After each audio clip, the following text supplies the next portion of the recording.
सिद्धांत सरस्वती गोस्वामी ठाकुर शिल प्रभुपाद की, अनंत कोटि वैष्णव वृंद की, नामाचार्य शिल हरिदास ठाकुर की। प्रेम से कहो श्री कृष्ण चैतन्य प्रभु नित्यानंद, श्री अद्वैत गदाधर श्रीवास आदि गौर भक्त वृंद की। श्री श्री राधा कृष्ण गोप गोपिका श्याम कुंड राधा कुंड गिरिराज गोवर्धन की। ब्रजभूमि श्री वृंदावन धाम की, मथुरापुरी धाम की, पुरुषोत्तम क्षेत्र से जगन्नाथपुरी धाम की, श्री नवद्वीप मायापुर धाम की, गंगा मैया की, यमुना मैया की, भक्ति देवी की, श्रीमती तुलसी महारानी की, समवेत गौर भक्त वृंद की, श्री श्री राधा वृंदावन चंद्र की, श्री श्री जगन्नाथ बलदेव सुभद्र मैया की, श्री श्री निताय की, ग्रंथराज श्रीमद्भागवतम की, यथाय गौर प्रेमानंदे। All glories to the assembled devotees, all glories to the assembled devotees, all glories to the assembled devotees, all glories, all glories, all glories to Shri Guru and Shri Gauranga. Namam Vishnu Padaya Krishna Pristhaya Bhutale Shrimate Bhaktivedanta Swamin Iti Namine. Namaste Saraswati Deve Gauravani Pracharine Nirvishesha Shunyavadi Paschatya Deshatarine. ओम नमो भगवते वासुदेवाय। ओम नमो भगवते वासुदेवाय। ओम नमो भगवते वासुदेवाय।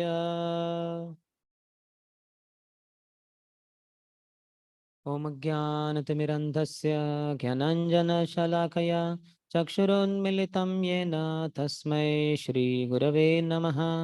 श्रीचैतन्यमनोभीष्टं स्थापितं येन भूतले स्वयं रूपः कदा मह्यं ददाति स्वपदान्तिकं।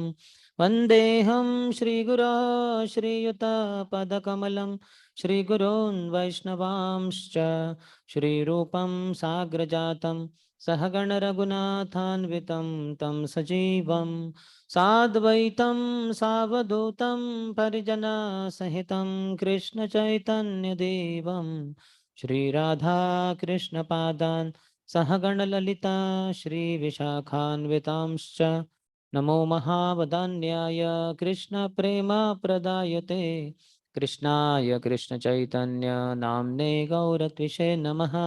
हे कृष्णा करुणा सिंधु दीनबंधो जगतपते गोपेशा गोपिका कांत राधा कांत नमोस्तुते। तप्त कांचन गौरांगी राधे वृंदावनेश्वरी वृषभानुसुते देवी प्रणमामि हरिप्रिये। वाञ्छाकल्पतरुभ्यश्च कृपा सिन्धुभ्य एव च पतितानां पावनेभ्यो वैष्णवेभ्यो नमो नमः। जय श्री कृष्ण चैतन्य प्रभु नित्यानंद, श्री अद्वैत गदाधर श्रीवासादि गौर भक्त वृंद। हरे कृष्णा कृष्णा कृष्णा कृष्णा हरे हरे, हरे Ram Ram Ram Hare Hare.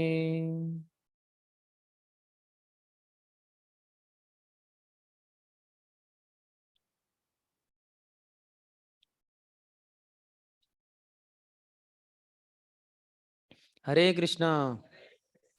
Welcome once again after long break to our Bhaktivedanta Raj Vidyalay's Bhakti Vaibhav course. We are beginning with the fifth canto. Pancham Skanda ki is different limbs of the body of the Lord. So all limbs are glorified. So fifth canto also. Fifth canto represents Devan navel.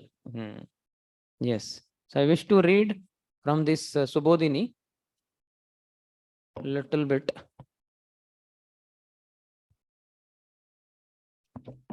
When I read it long before, it was somewhat at least informatory, could be inspirational also. Just quickly I will read, or someone wants to read.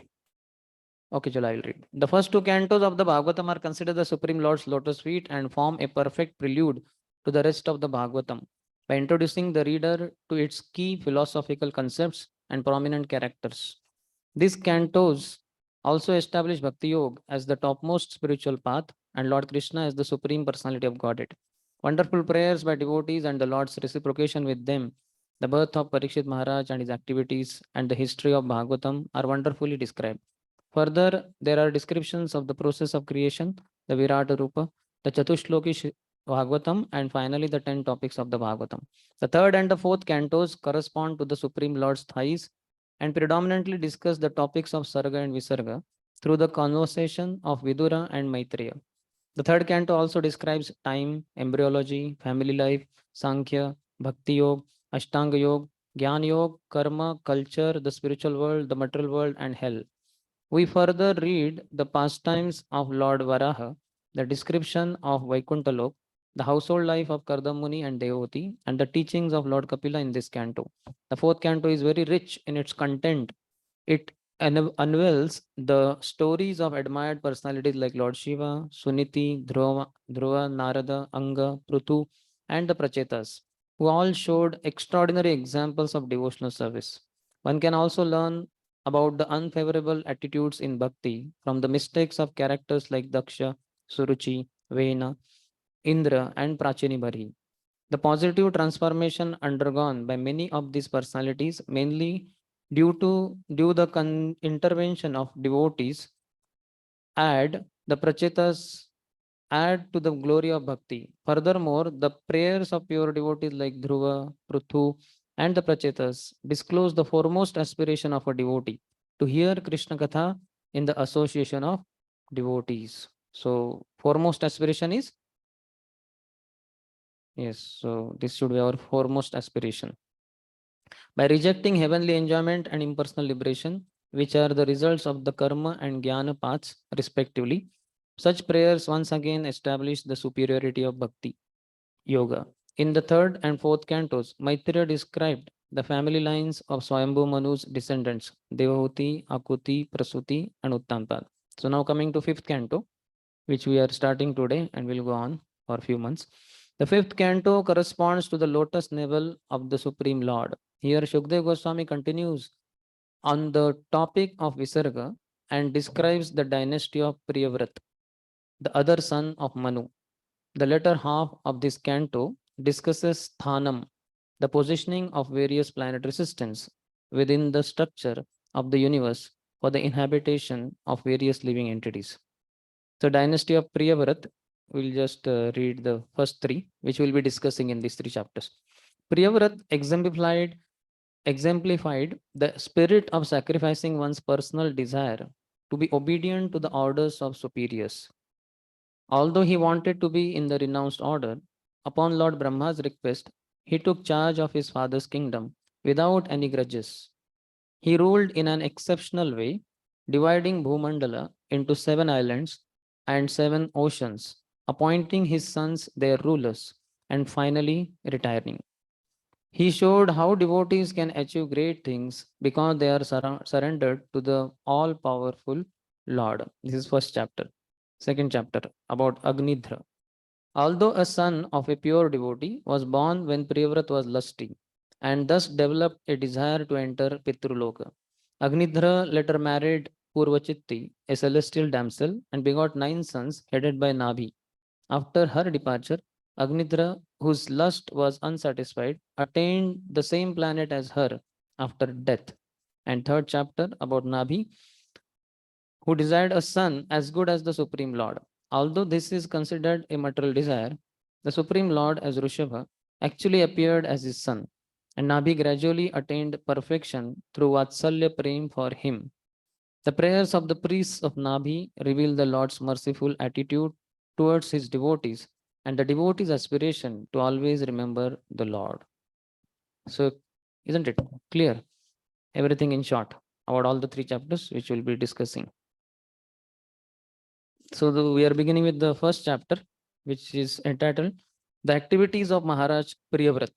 That is Priyavrata Charitam. Sridhar Swami says, अथातः पंचमस्कंध व्याख्या अनेक विशेषवान् प्रियव्रतान्वयो यत्र सप्रपंचः प्रपंचते षड्विंशत्या अधुना अध्याये पंचमे स्थानम ईयते लोकद्वीपादि मर्यादा पालनाख्यम अनेकधा. So in the fifth canto, so many things are described. So here we Priyavrata Anvayo Yatra sa prapancha prapanchate. I don't remember exact Sanskrit. Somebody has as a English meaning of Sridhar Swami's commentary. But basically about Priyavrat, and it has 26 chapter. Shadvimshatya Adhuna Adhyaye Panchame Sthanam Yete. And in fifth canto, Sthanam will come, as we read there also. Lokadvipadim Maryada Palanakyam Anekada. Lokas, Dvipas, and all their Maryada, all their what you call outlines or dimensions are all described in the fifth canto.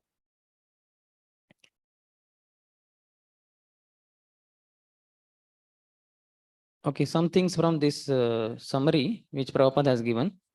This chapter describes how King Priyavrat enjoyed royal opulence and majesty, and then returned to full knowledge. In the third, he says, just as a bull is controlled by a rope tied to its nose, so all conditioned souls are forced to work under the spells of the modes of nature. Family life is compared to a fortress for practicing sense control. When the senses are controlled, one may live either at home or in the forest. There is no difference. So, first sense control, then other things don't matter. Priyavrat then married Bharishmati, the daughter of Vishwakarma. The impressions from the rims of Maharaj Priyavrat's chariot wheels created 7 oceans and 7 islands. Of the 10 sons of Priyavrat, 3 sons named Kavi, Mahavir, and Savana accepted sannyas, the fourth order of life, and the remaining 7 sons became the rulers of the 7 islands. Okay, so we begin with the chapter. First 4 slokas talk about Parikshit Maharaj's question about Priyavrat. In these 4 verses, we'll see Parikshit Maharaj's questions. Please repeat. Rajo Vacha Priyavrato Bhagavata Atmaraha Katham Munehe Gruhe Aramat Yanmulaha Karma Bandha Parabhavaha.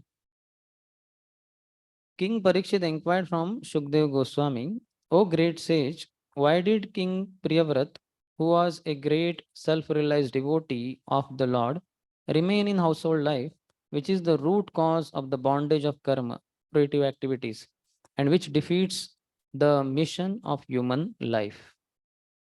So this is first question. What is the question?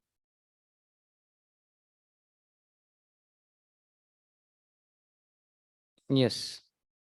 So Gruhe or Ramata, he was absorbed, enjoying family life. Yan Mulaha, which is the Mula, root of 2 things. Karma Bandha, Parabhavaha. Karma Bandha, the bondage of relative activities, and Parabhava, the defeat of one's human mission. So family life destroys these 2.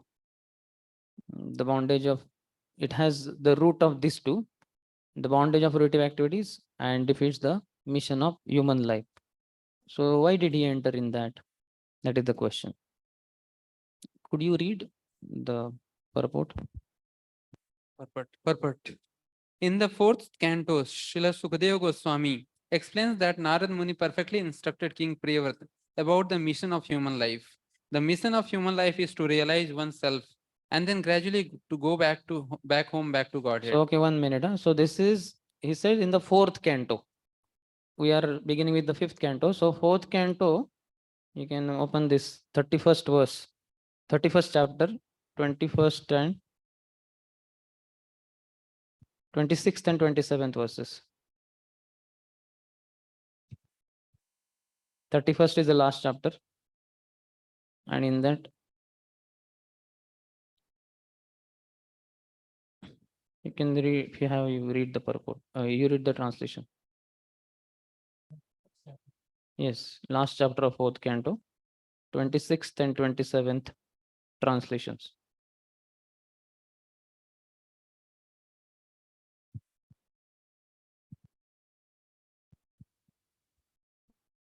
Twenty-six.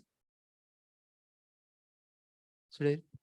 Sukadeva Goswami continued, O best of kings, King Parikshit, I have now finished telling about the descendants of the first son of Swayambhu Manu, Uttanapad. I shall now try to relate the activities of the descendants of Priyavrata, the second son of Swayambhu Manu. Please hear them attentively. 27th also. 27. Although Maharaj Priyavrata received instructions from the great sage Narada, he is still engaged in ruling the earth. After fully enjoying material possessions, he divided his property among his sons. He then attained a position by which he could return home back to Godhead. So that's why he's asking. Priyavrat is asking based, the Parikshit Maharaj is asking based on that what he heard there. Okay, go ahead in the purport of the first verse. Okay. Since Narad Muni instructed the king fully on this subject, why did he again enter household life, which is the main cause of material bondage? Maharaj Parikshit was greatly astonished that King Priyavrata remained in household life, especially since he was not only a self-realized soul, but also a first-class devotee of the Lord. A devotee actually has no attraction for household life. But surprisingly, King Priyavrata enjoyed household life very much. One may argue, why is it wrong to enjoy household life? The reply is that in household life, one becomes bound by the results of fruitive activities. The essence of household life is sense enjoyment. And as long as one engrosses his mind in working hard for sense enjoyment, one becomes bound by the reactions of fruitive activities. This ignorance of self realization is the greatest defeat in human life. So if you wish, you could underline this. The essence of household life is sense enjoyment. And as long as one engrosses his mind in working hard for sense enjoyment, one becomes bound by the reactions of fruitive activities. This ignorance of self-realization is the greatest defeat in human life. Parabhavaha, that he described. And also that karma bandha. Then ahead he says Swarup Vismruti. Such a life is called Swarup Vismruti, forgetfulness of one's real constitutional position. We hear Swarup Siddhi, realizing one's constitutional position. So family life or materialistic life leads to Swarup Vismruti, forgetfulness of one's real constitutional position. A brahmachari must execute austerities and refrain from sex indulgence. Therefore, if one is completely trained in the principles of brahmacharya, he generally does not enter household life. He is then called a Naishtik brahmachari, which indicates total celibacy. And if he enters in family life, Upaguru and brahmachari. He also practices brahmacharya. That means having association of his wife, physical association only for procreation.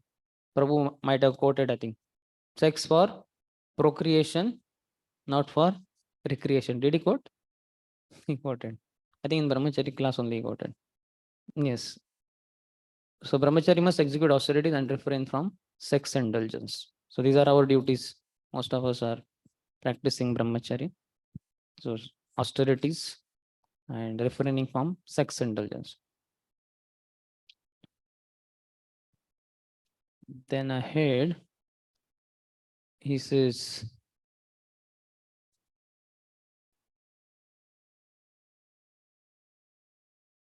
he talks about karmis enjoy fruitive activities, Jadananda, and then Gyanis are satisfied to merge into the effulgence of Brahman, Brahmananda the experience, and devotees are satisfied to engage in the Lord service, Bhaktianand.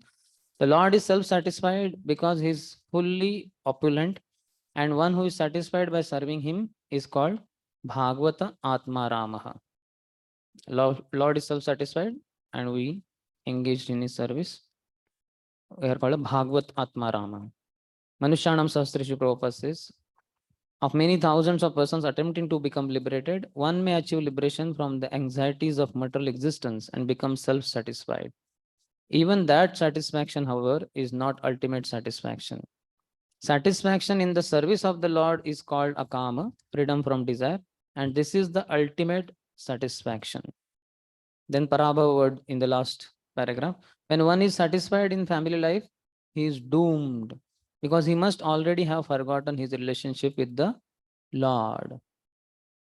Prahlad Maharaj describes how the activities of family life implicate one more and more. Atma patam grahamanda kopam. Household life is like a dark well. If one falls into this well, his spiritual death is assured. So, first brahmacharya was discussed. Brahmacharya means austerities and refraining from sex life. So, the grahastha life also, vast majority will go for family life. But only we in touch with them have to make sure we have to first practice ourselves also, but we have to ensure also that they also don't feel I am so happy, my wife is so nice devotee, and we are sometimes there is some kind of mental satisfaction, mental platform, and that's why grahasthas may feel everything is so nice, but they may not be practicing so sincerely, but he feels my perfection of my life, and it's especially newly married couple. What they call mm, just married. He's saying just married. Navyache 9 divas in Marathi we call 9 days of that. So one feels very satisfied. So the illusion should not be there that this is very nice life, and both are there. My wife is also there, means family life is also there, and Krishna consciousness also I'm making advancement. So whether he is really making advancement or not, that his superior should tell, not that he himself certifies. Mm, that it is so nice, bro. Sometimes I meet some grahasthas. They are good friends. So I directly tell them, who says that you are doing very well in spiritual life? You are only saying, or your some superiors are saying. So then they keep quiet. But there's no superior saying so. So one has to make sure that he is not getting stuck there. Krishna will make arrangements anyway, if one is sincere. Yasyaham anugrahanami harishe tadhanam shanai. Not that Krishna will take out everything, but in a sense, Krishna will slowly, gradually purify him also. If he is materially feeling satisfaction in grahastha life and thinking that this is high class spiritual life, like that. In fact, one grahastha Prabhu told me also that, instead of sending our children to Gurukul somewhere, in our house only we have Gurukul. And we are training our children very nicely, and they are also picking up so well. I said, oh really? I should also join that Gurukul. Next lifetime I feel that I should take birth from Mataji's womb and be joining that Gurukul, like that. Then he felt little embarrassed. He said, no, bro, not like that.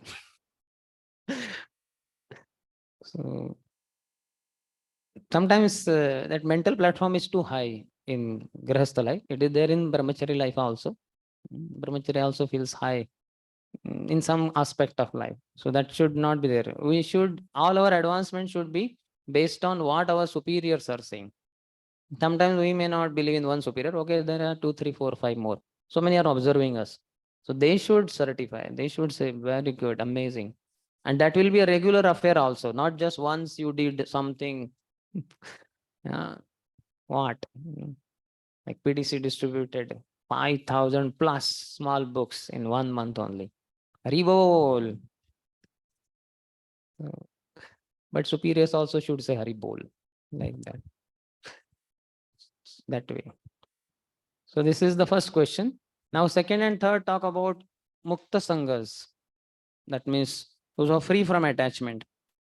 They do not absorb themselves in family affairs. That is second and third shloka is talking about.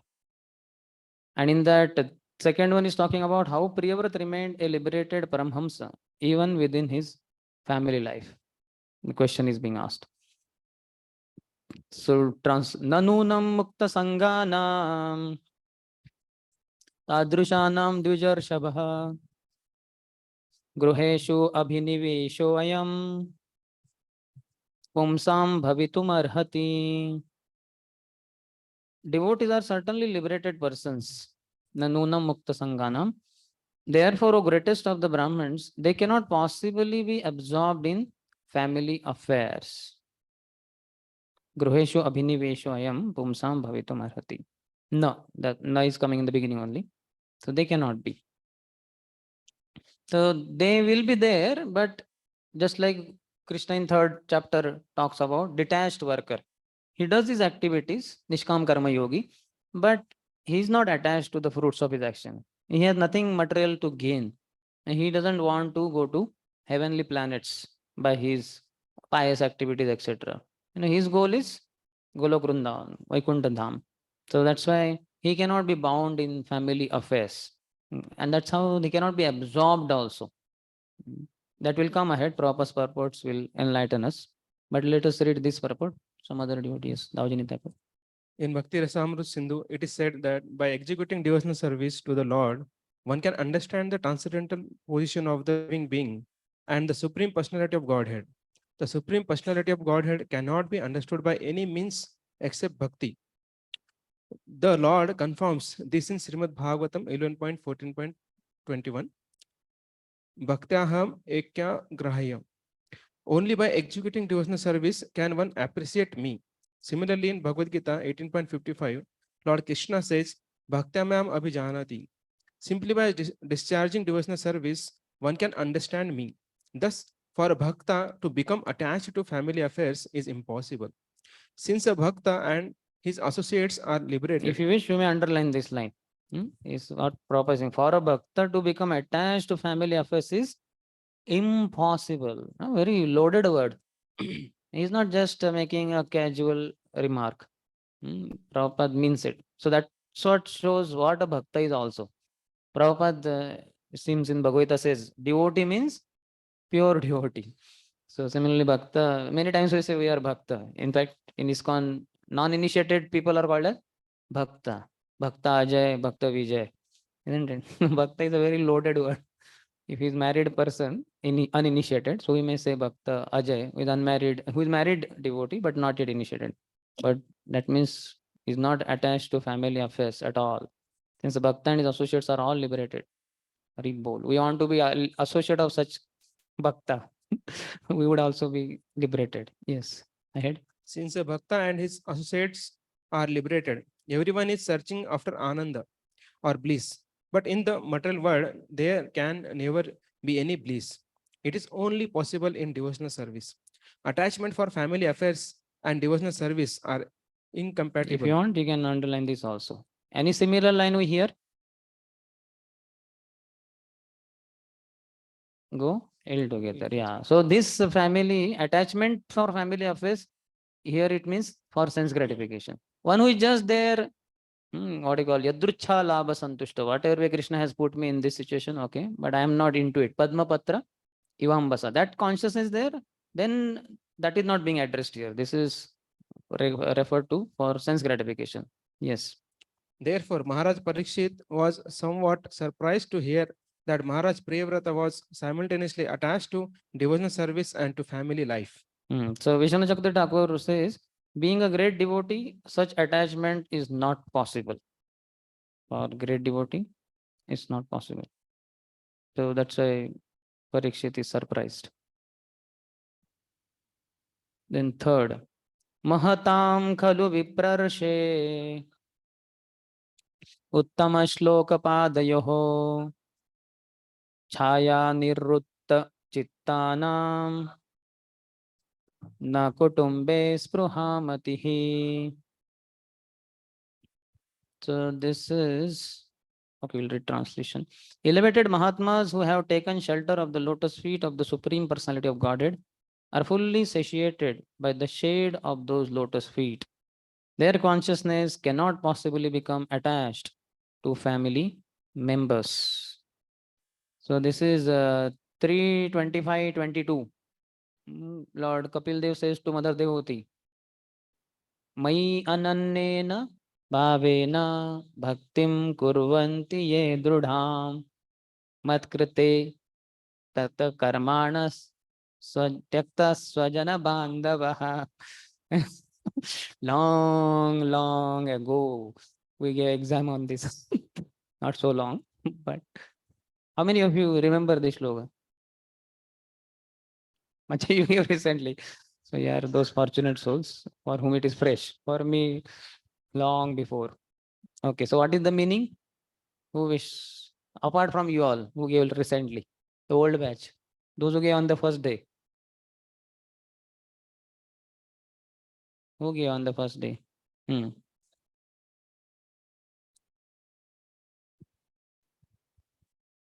Undivided devotion with undeviated. Mayanana bhakti kurvanti with a great determination. Mat krite tvat, for my sake, they have given up all family acquaintances and relatives, for my sake. My and bhakti. What else? They family acquaintances and friendly relationships. And Friendly relationships. but something is missing still. Those who gave recently got tell. What? Mat krite tyakta karmanas. For my sake, they give up all other activities. He did not speak. I didn't. This At least not now. Maybe earlier. Or maybe you gave exam recently, so it is ringing in your mind. That's why I was looking for that. He remembered afterwards then. Okay. Similarly, Lord tells to Prachetas also, 4th canto, 30th chapter, 19th verse, that Griheshu, not that, Griheshu Avishatam Chapi.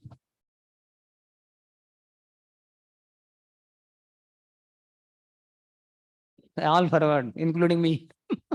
Don't tell our teachers. They will fail all of us. But that was only anyway supposed to be fresh for exam only. Now we are. Okay, so who knows? Who can remember? Gruheshu Avishatam Chapi. Posam Kushala Karmanam.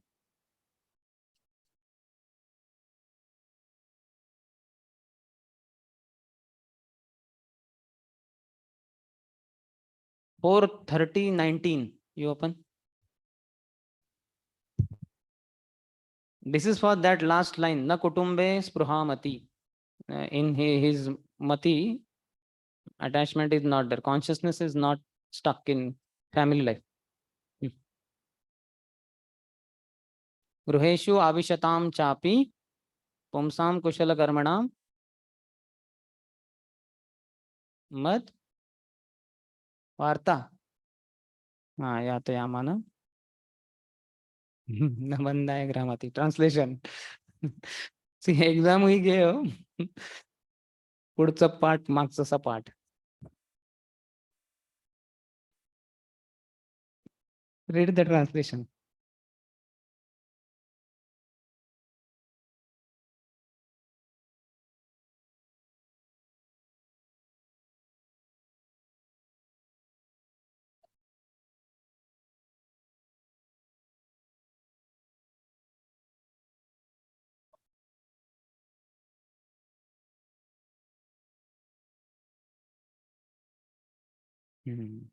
Yes.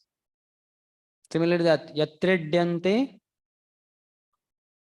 katham brishtas. Ahead. One line successfully completed. I think there are 3 more lines. Trishnaya prashamo yataha. Nirvairam yatra bhuteshu.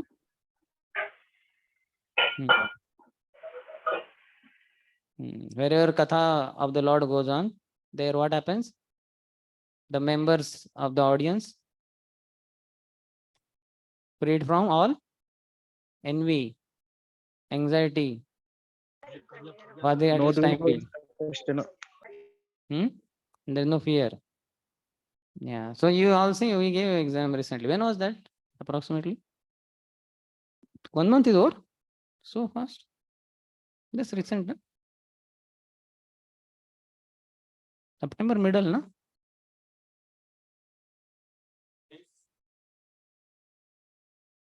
Acha. Going to be 1 month. Okay, take it, chalo, 1 month back. So understandable. But okay, all those slokas are related to this particular sloka. Na kutumbe spruhamatihi. So even if one is in family life, one is not. Again, translation. Elevated Mahatmas who have taken shelter of the lotus feet of the Supreme Personality of Godhead are fully satiated by the shade of those lotus feet. Their consciousness cannot possibly become attached to family members. Read the purport or read after the half. First he says Nitai Padang. Okay, chalo, read whole. From the first. Sri Narottam Das Thakur has sung Nitai Pada Kamalam Koti Chandra Shushitilam. Ye Chaya Jagat Judai. He described the shade of the lotus feet of Lord Nityananda as being so nice and cooling that all materialists who are always in the blazing fire of material activities may come under the shade of his lotus feet and be will be fully relieved and satiated.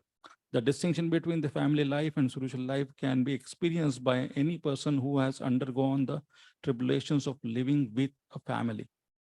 So One who- here, this line, Prabhupada has had undergone family life and many others. So we have not undergone family life in one sense. So, but they understand very clearly. That's why Grahasthas, if some brahmachari is getting married or thinking of leaving ashram, Hare Prabhu, it's very difficult. You don't know. You ask me. I'm going through it. Don't. I know one such Grahastha who very nicely he told one Prabhu, but the Prabhu became very angry. What is this? Even the Radhesham Prabhu has given blessing. How can you tell like this? So the Grahastha was silenced. Like that. But it is said that if somebody is a little disturbed, joining brahmacharya ashram also, if you want to know, ask very senior brahmacharis and ask very senior grahasthas. So they will all recommend you become brahmachari. Like that. Similarly, if who is thinking of changing ashram, one can ask them. Genuine ones will tell. It's very difficult. Quite tribulation. But then what to do? If one is not feeling satisfaction within ashram, then there's no other option then honestly, humbly, he should get into grahastha life and perform devotional service. No problem. Yes.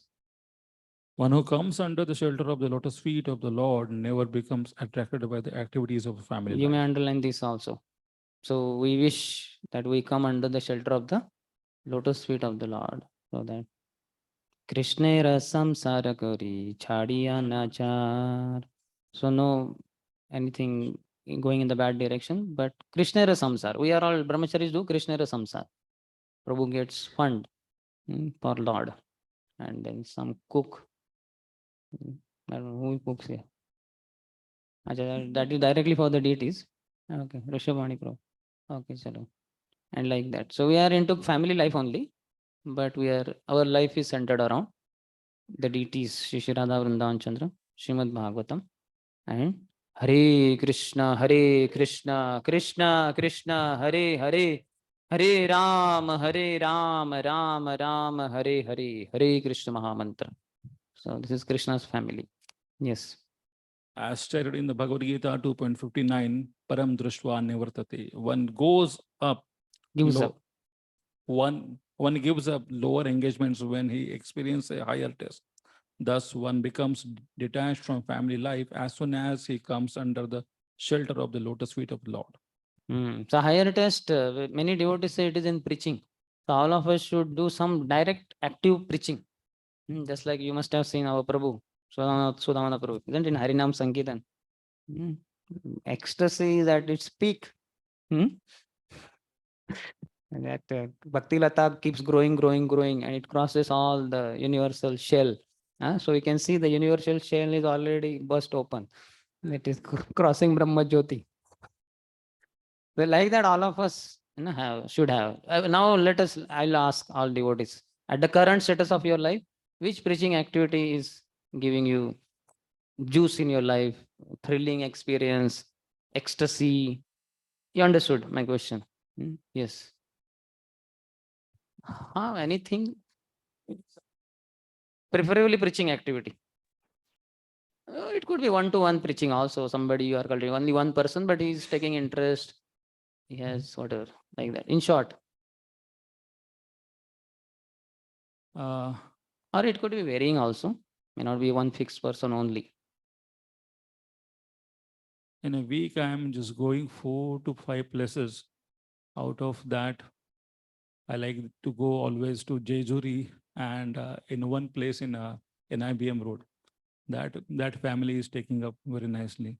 Okay, that means weekly program, 2 weekly programs, Yeah, one in 2. Jizuri, one in NIBM Road. in IBM. Okay, thank you. Yes, next.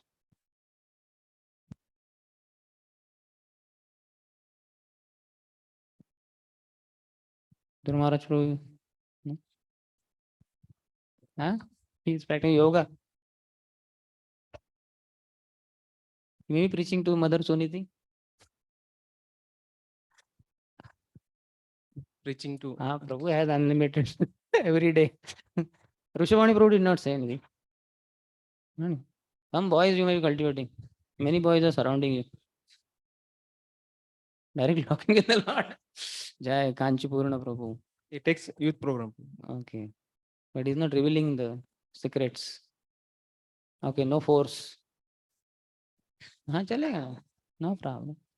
Then same message you will be able to enthusiastically speak because you don't know he has not heard. That is the beauty of new.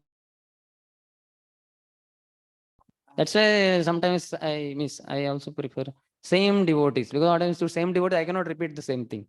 Because I क्या प्रभु हमेशा वही बोलते हैं तो that gives opportunity to speak something different. Yes. Prabhuji, I am doing some preaching work here in campus for 2 programs, one on Thursday and one on Sunday. Weekly program. Yeah, weekly programs. So I am feeling very enlivened when devotees means they are growing up, increasing their rounds and taking more commitments. So this gives a lot of happiness. Hari Bol. Cham Jagannath Prabhu ki. We worship that ecstasy.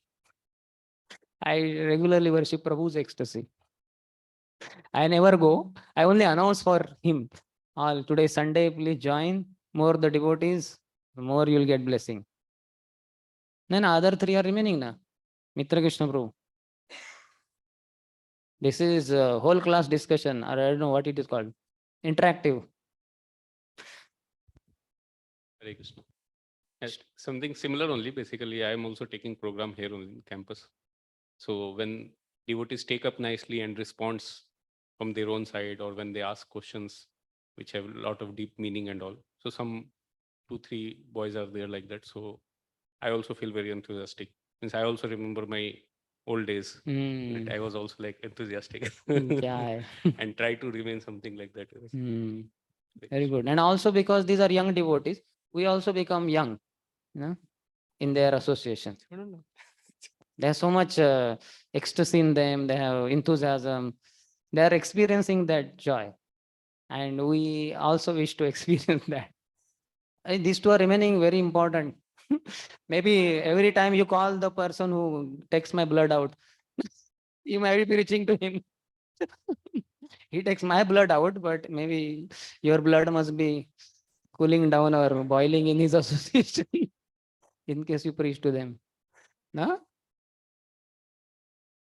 There is some ecstasy must be there. No? Prasadam? Prasadam to doctors. Okay. Prabhu also. To the cleaning people, you must be preaching, na? Weekly once you don't take session. Like how many in number? 14, 15. You can definitely have weekly program. Even if it is for half an hour, not a big problem. It need not be for 2-3 hours. Isn't it? Pahili pali ki dusri pali, that you'll have to check how to adjust that. But some common time. Okay, Prabhu's is well known. But still maybe the insects is yes. The inner secrets we want to know of each devotee's ecstasy. No preaching program as such everyone is doing, but whoever calls me from different parts of the temple in different parts of the world regarding the deity worship, and they're taking very seriously, and somehow or other by the blessings of Radhesham Prabhu, and here we have very proper channel of deity worship standards. So whenever any temple, any devotees, pujaris calls, since I used to take a personal classes for them on Zoom, and nice improvement, and they are also trying to establish very good standards. better than what they have in before. And but one class just recently from the Ratha Yatra onwards, which I'm trying to take, and this is Srimad Bhagavatam class, regularly for a weekly Bhagavatam class in Varangal temple in Telugu, Hare Krishnanand Prabhu. So it's very great enthusiasm for me. Actually, those all Grihastha devotees and the temple connected devotees, more than 40 devotees in the morning, 7:10 a.m. They will come and they will sit in the class till 8:30. Sometimes it extends because they ask the questions in local Okay, language. ठीक है. So that gives me the lot of Okay. encouragement. Hari Bo. Hari Gaurang Guru. Online book distribution.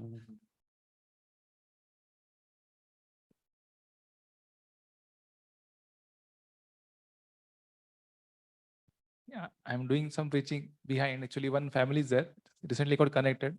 So I'm feeling very enthusiastic that they are taking for chanting. So earlier I met them 4 months back. I told that you should do Ekadashi Vrat. So every Ekadashi should come and chant 5 rounds like that. So regularly they are coming from 4 months and every day they are chanting 4 rounds. And I went for one program, so they're very enthusiastic. They are telling that come again and again. So that is giving me. Hari Bo.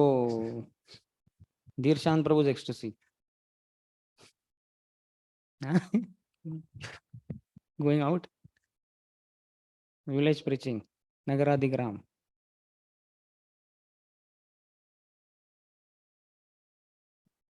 बोलिए mic मिला है हाथ में.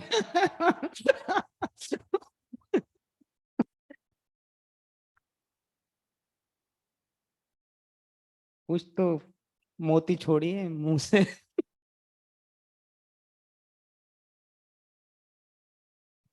जब हम preaching करते हैं तो बोलने का जब प्रयास करते तो कभी कभी हम नहीं पालन कर रहे तो हमें शर्म आती है ओके. कि हम कैसे बोले लोगों को. हम ओके. लोगों को बोलना है तुम सुबह जल्दी 4 बजे उठो और हम 4 बजे नहीं उठ रहे तो हम उतना दृढ़ता से या अंदर से नहीं बोल पाते या बोलना बोलने avoid ही करते नहीं, हैं. बोलेंगे ही नहीं. बोलेंगे ही नहीं, वो बताते नहीं. हम दूसरा बताएंगे इधर उधर का, लेकिन वो नहीं बताएंगे. तो ऐसा अच्छा. जब आपको न बता कि आपको एक्सटेसी आता है. ठीक है, चलेगा. Okay, thank you. So I take pleasure in going to different places. Got different devotees call me from India. Like I was there for 1 week in Bangalore. So both the temples, ICC and SJM. Mm. So many devotees, Grahasthas and Brahmacharis. Boys are also there in both the places.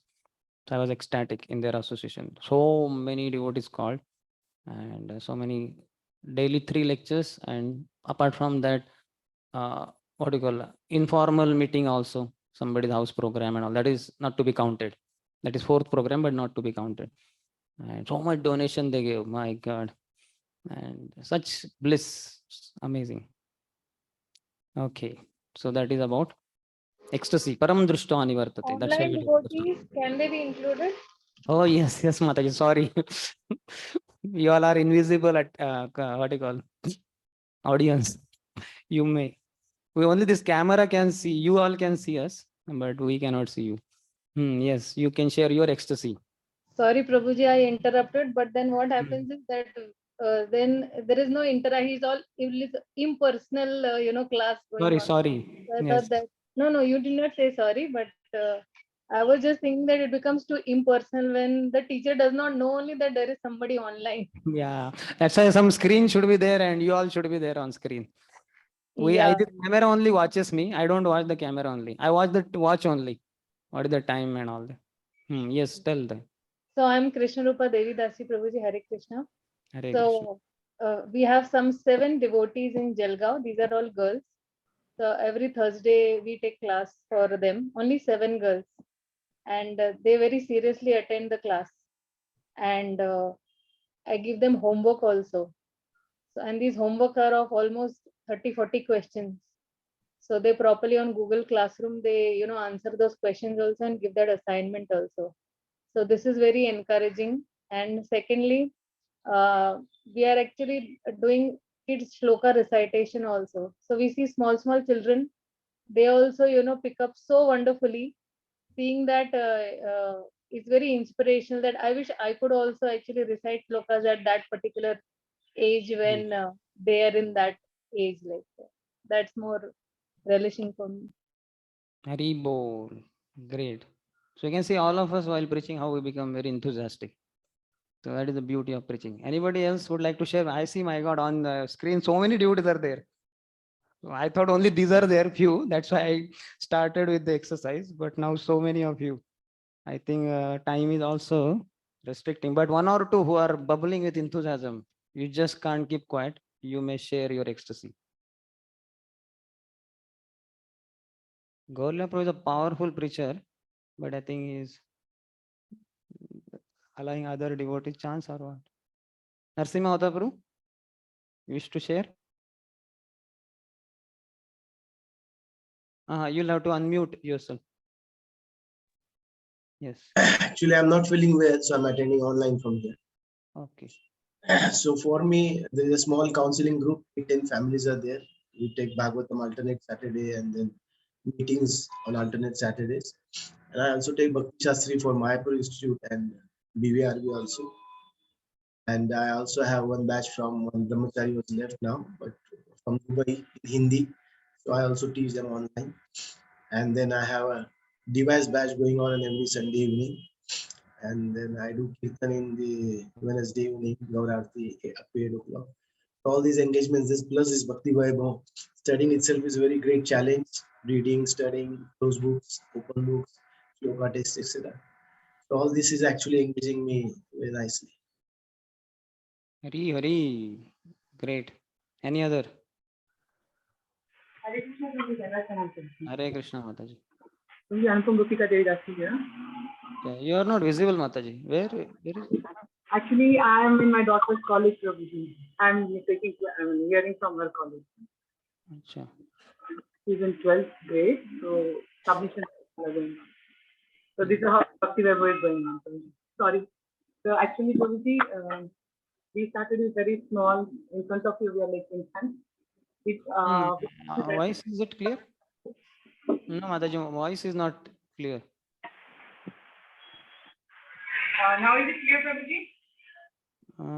How? Better? Okay. Actually, Seems better. we started with Shloka, and right now we are taking Vaishnavi home and practice. No, again, it is not. Maybe you need to come closer to that speaker or whatever. Yeah. Now is it clear, Prabhuji? Yes. So Vaishnav Home Science, in which 55 girls are there, Prabhuji. 8 to 25 years. They are segregated to 3 batches. So that is conducted every Sunday. So the peak was in COVID actually. COVID, every day we used to take class, but right now schools and colleges vigorously started, so it's only on Sunday. That is one thing. Second thing is, Prabhuji, everyday Bhagavatam reading 4 to 5 o'clock for Matajis only. And then in Dwarka Nagari, which is just behind Barsana, every Tuesday 5 to 6 Bhagavad Gita class we conduct. And there is this Gita Sar and Sanjeevani is there, right? Which my Prabhuji and myself, we make batches and give it to the, because they are very young and they also are very enthusiastic. They took so much from childhood. So around 40 to 50 children, youth we collect and we make one batch and give it to them. Like that, 3 to 4 batches are running right now. Like Shweta Mataji takes one batch. And in one batch, we make 3 to 4 devotees. One is for backup calling and conducting the class, arranging the things like that. So this is the small services which we do, Prabhuji. Haribo, great. So you can see all devotees become blissful by preaching engagements. Pranachayar, Sahetu Prachar. If one has life, he will preach. Or if we preach, we'll get life. Either way. So we all should preach. And we should only find out. Unlimited scope is there. Whole world is our customers only. All are starving and we have unlimited food with us. We have so many classes, Bhakti Vaibhav, Bhagavatam class, Brahmachari class, counselor meetings. So much we get, but we should give it also to others. Otherwise, we may be receiving a lot and not giving that much. Or sometimes we are giving too much and hardly receiving. Some people may do that. Then that is also not good. So, okay, we'll go ahead, but bit lagging, but good devotees. I'm sorry, other devotees online are not able to share their ecstasy of heart, which I'm sure everybody is able to experience. So fourth verse, the king continued, this is second question being asked by Parishit Maharaj. O great Brahman, this is my great doubt. How was it possible for a person like King Priyavrat, who was so attached to wife, children, and home, to achieve the topmost infallible perfection in Krishna consciousness? So one thing is he's a devotee, liberated soul. Why did he get into his family life only, which is cause of bondage and defeating human mission? And the second is after entering in family life, how could he achieve topmost infallible perfection in Krishna consciousness? Isn't it? First, why did he get him only? It's a problematic situation. And after getting in problematic situation, how did he succeed? So both, now his second question is about that. So in the purport, Prabhupada is quoting Matirna Krishna, Parato Swatoa, Mitho Vipaded, Grahavratanam, Prahlad Maharaj teaching.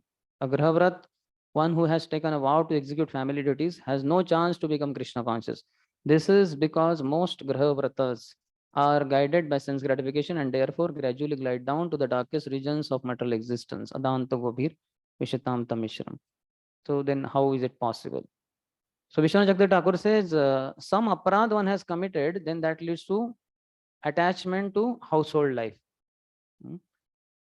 Then he says like that, and then that leading to attaining perfection in his case. And his attention did not waver from Krishna, even in family life. So that is the surprise of Parikshit Maharaj.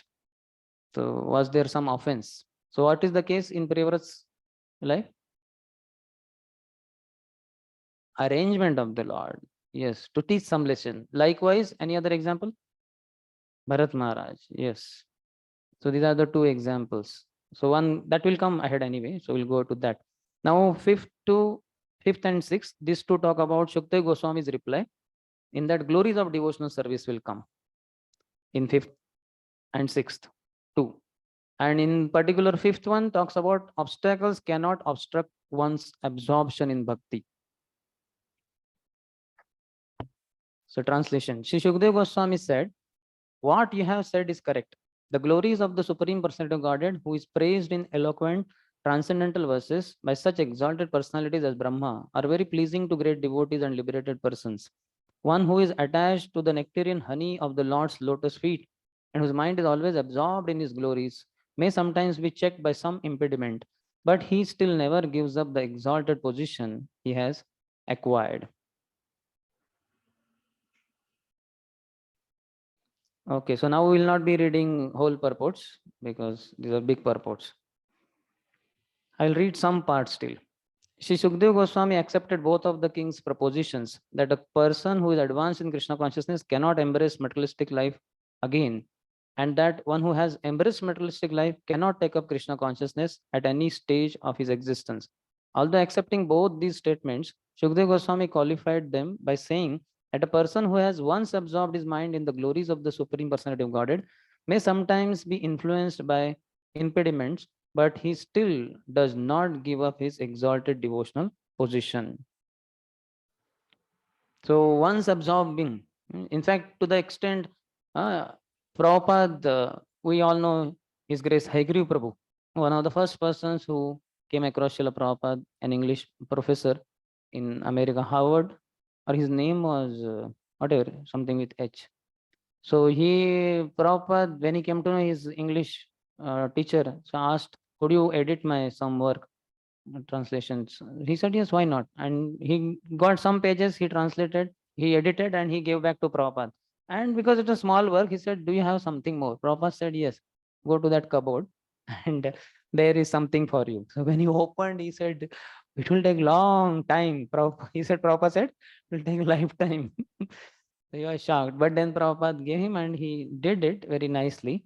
And he helped Prabhupada's mission so many different ways. He was also one of the presidents of New Vrindavan community.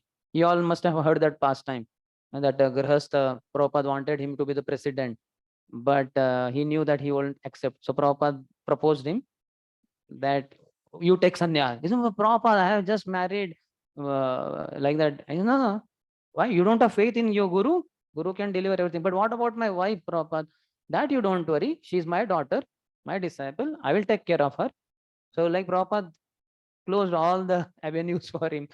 And then Prabhupada said, okay, if you feel that you want something else, then better you become the president of the temple. He said, yes, Prabhupada, I will become the president. So that was Haigiri Prabhu only. So Haigiri Prabhu did so many services, but unfortunately, for whatever reasons, he left Krishna consciousness. But then Prabhupada would always remember such a person. That is one beauty. Anybody who has served pure devotee, that too sincerely, pure devotee will not forget him. He may try to forget pure devotee will not forget him. And then Prabhupada would ask devotees, where is my Haigiri? See, amazingly, where is my Haigiri? When pure devotee says he's mine, what more than that? Krishna will have to say he's mine then. So, but then Prabhupada somewhere he sent message, Haigiri, you remember you came to Vrindavan, and in Vrindavan you very sincerely from the core of your heart, you said, oh Lord, I'm yours. And Lord has taken it very seriously. You'll have to come back. Krishna will drag you back like that. Still, he did not come that time, but somewhere in 89, he developed some terminal disease, cancer or something. And they told him some 6 months. He came to one ISKCON temple and fully absorbed himself and went back home, back to Godhead. So that is the beauty. So one who has absorbed in Krishna consciousness, one who has got that test for some period of time, he will be able to come out from all the impediments also, like that. Depends on how he, if he's not offending Vaishnavas for whatever else he has gone out, he can come back. That is the beauty of Krishna consciousness. So in the next paragraph, some discussion about Vaishnava Aparadh, which also I wish to read. According to Srila Vishwanath Chakravarti Thakur, there are two kinds of impediments to devotional service. The first is an offense at the lotus feet of a Vaishnava. This is called Vaishnava Aparadh. Prabhupada describes about Hathi Mata, the mad elephant disease. So Vishwanath Chakravarti Thakur says this Vaishnava Aparadh can be pacified over a long time after undergoing appropriate difficulties. If somebody commits offenses to Vaishnavas, so he may go in the materialistic world, may become sinful, break the regulative principles, all varieties of things, and will suffer like anything. So after a long period of time, this is over for him. Like Dvivida's example is given there. So Dvivida offended, and then he got beatings by Balramji, all that. And another is he can be quickly removed, Vaishnava Aparadh can be quickly removed by the mercy of great devotees. So if only we could come across some great devotees, we could be helped. So example in this context is given of King Rahugan. We know how he offended Jada Bharat, unknowingly in one sense. But then because he surrendered to Jada Bharat, who instructed him, then he was relieved of his Vaishnava Aparadh.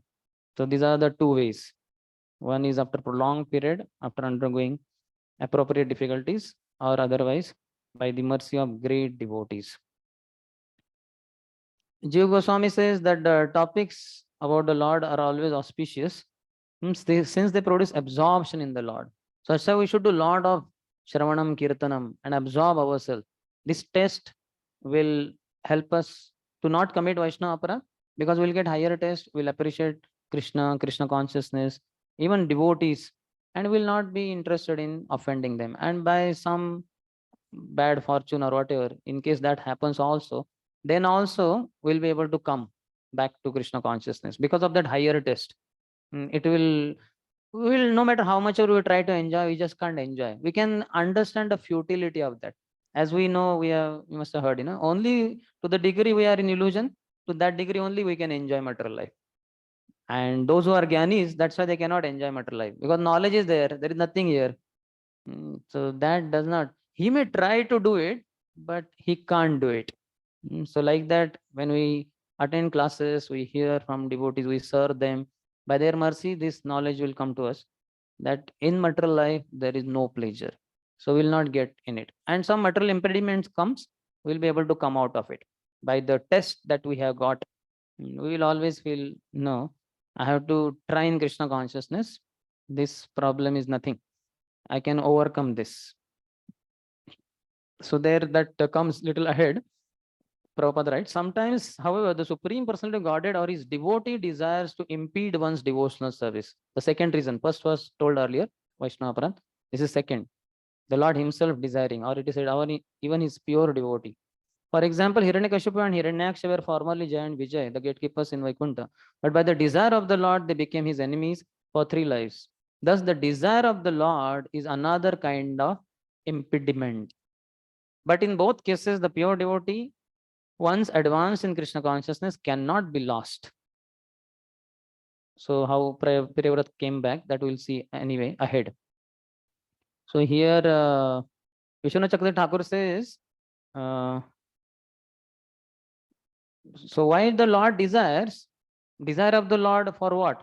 That means to teach proper conduct to the devotees. In Bharat Maharaj case, what conduct Lord wants to teach? Huh? One needs association. Yes. Yeah. One should not think that I have crossed all the dangerous zone. Now I can do anything. I can be attached to a deer and still reach Krishna. No. One will become deer. One will have to take some more material births. So that was the lesson. And here, what is the lesson to be taught by the Lord? That obstacles by it that Lord provides only increase prema in the devotee. His prema will increase for the Lord. Devotees should not have attachment. That is another thing. Through Bharat Maharaj he teaches. And through Priyavrat Maharaj what he teaches? Lord taught that the devotees should follow the order of superiors, though it is not suitable for bhakti. We many times hear one should have one's discretion, and and many times our mind says, maybe he's falling down. He's already fallen down. That's why he's giving instructions to me like that. But if they are well situated, then here is the lesson. The devotee should follow the order of superiors, though it is not suitable for bhakti. And Priyavrat followed Brahma in this case. It is just coming up now. So this is the lesson to be taught by the Lord to all. And that's why he has created this impediment in the life of Priyavrat. The devotees should follow the order of superiors, though it is not suitable for bhakti. You'll get it in the commentary of Vishwanath Chakravarti Thakur.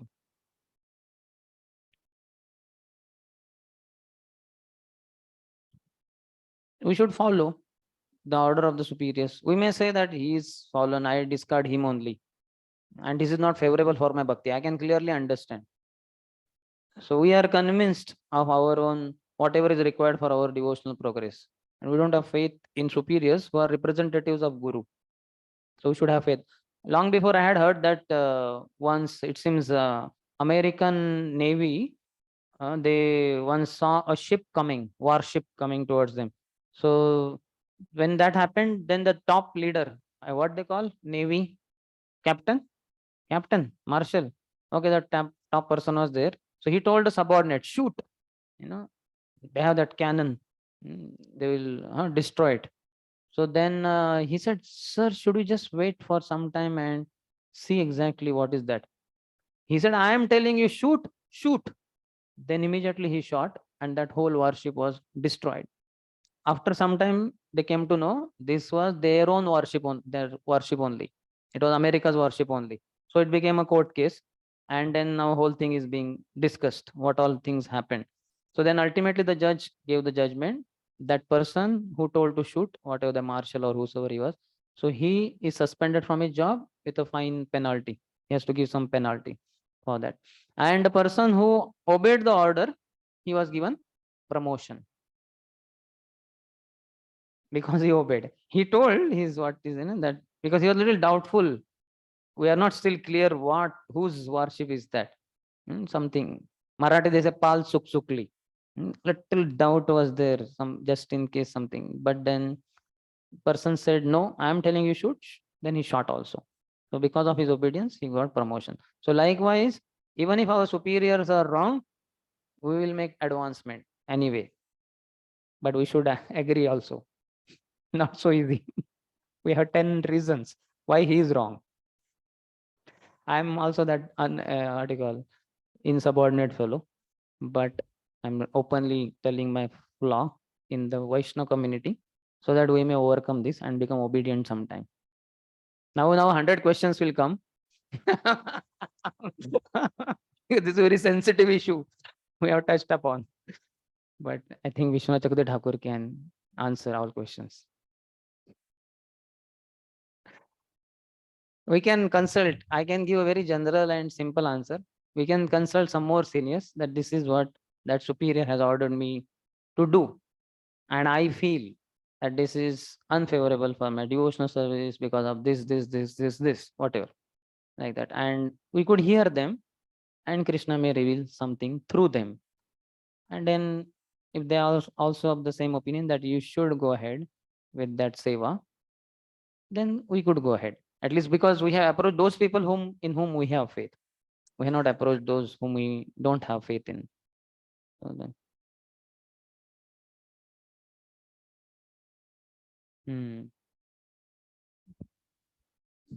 R has come in our, like it has come, like you were saying, it is Pal Chukli. Like, it is there, the doubt is there. So with whole heart, we are not really obeying. And somehow or other, okay, he is superior, that's why. But it is, as per the statements, Arana Kriyo Manasha, means it is not to consult any others, but it is, he is a superior, it is like that. So how we can see this? that requires faith only and complete understanding about the absolute truth. Just like that famous statement of Prabhupada, all sorts of incompleteness is experienced due to the incomplete understanding of the supreme complete whole. So because we are not clear about Krishna Tattva fully, so this kind of confusion may arise in our mind. That's why I told, if we could consult some 3-4 more seniors apart from the one who has ordered us, so then when they also speak in similar lines, then we can get the boost in our confidence. Yes, it means, that must be Krishna wants me to do all these things, like that. And for as far as future master speaking, hopefully every disciple will accept. The problem comes in the representatives of spiritual master. When they give us some order, there we may have some problem. As far as spiritual master, mostly we may not have problem, or we could have, because we have not dealt with spiritual master so much maybe. And his general instructions coming through, we may be accepting. But if he becomes our authority, he only becomes our president or whatever, that commander of the temple, then we may face difficulty with him also. That is likely. But more likely, and in general, what happens in our lives is, in our current scenario, whosoever are the representatives of our Guru, to accept what they say is completely favorable for my devotional progress. This faith we may not have that much. That's why we can just consult some 2, 3, 4, 5 more seniors. And when we hear them and they also say, yes, what he says is true, you could go ahead with it, like that. So then we have clarified. No, it's not like we are feeling that we are correct and he is wrong. Now there are some 3, 4 more seniors who say, no, that is proper. You could go ahead with this. We may not understand immediately. Because in ISKCON, we see the history that whenever a big leader or big sannyasi or big guru is leaving, and then he is taking his followers also. So it is like that with the leader or with the guru, the follower is also going.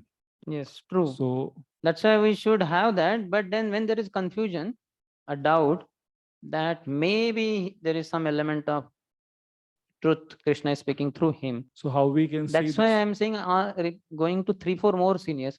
Now so many devotees we have gone, they are seniors to us at least. And apart from him, then at least it should Because be. this example of the Navy Marshal and the follower, it was like, I feel it is how like that subordinate followed it, and he is getting the medal. But the thing here in ISKCON scenario, it is somewhat different. That if that person is following, then his devotion service is also, he is at stake. Only the subordinates. Always that Guru Sadhu Shastra is, that switch is always on. So even if he follows that person, he knows that I am not breaking regulatory principles, etc. The problem is only he may tell you to do that service. He's not telling, open some meat shop or something. At least it is not that gross or something. If it is, then we could consult anyway. Always consulting 3, 4 devotees in any kind of confusion is the safest thing to do in spiritual life. Because the confusion means I am not sure or I am not clear. So why not go to 3, 4 more? I'm not saying just one more, 3, 4. if required, 5, 6 But, also. will you please repeat the statement of the Vishwanath Chakravarti Thakur? He says obstacles, sorry, here, the Lord wants to teach, the devotee should follow the order of superiors, though it is not suitable for bhakti. And he says Priyavrat followed Brahmaji. Some more clarification will come ahead, and we'll proceed now.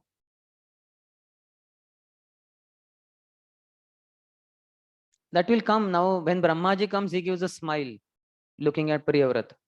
So it looks like, Are gaya tu, Abhi to you'll have to give up your sannyas, you'll have to marry, तुम्हारी कुछ चलने वाली नहीं.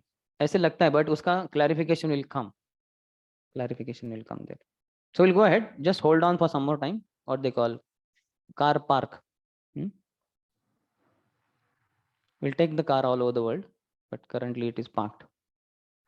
So Prabhupada talks about Kaunteya Pratijanihi Name Bhakta Pranashyati. Devotee will not be lost. Pathanaiveha Namutra Vinashastasya Vidyate. My dear Arjun, for a devotee, there is no question of being lost, either in this life or in the next. That 6th chapter of Bhagavad Gita, slokas, Tatratam Buddhi, how he'll get next opportunity, next life.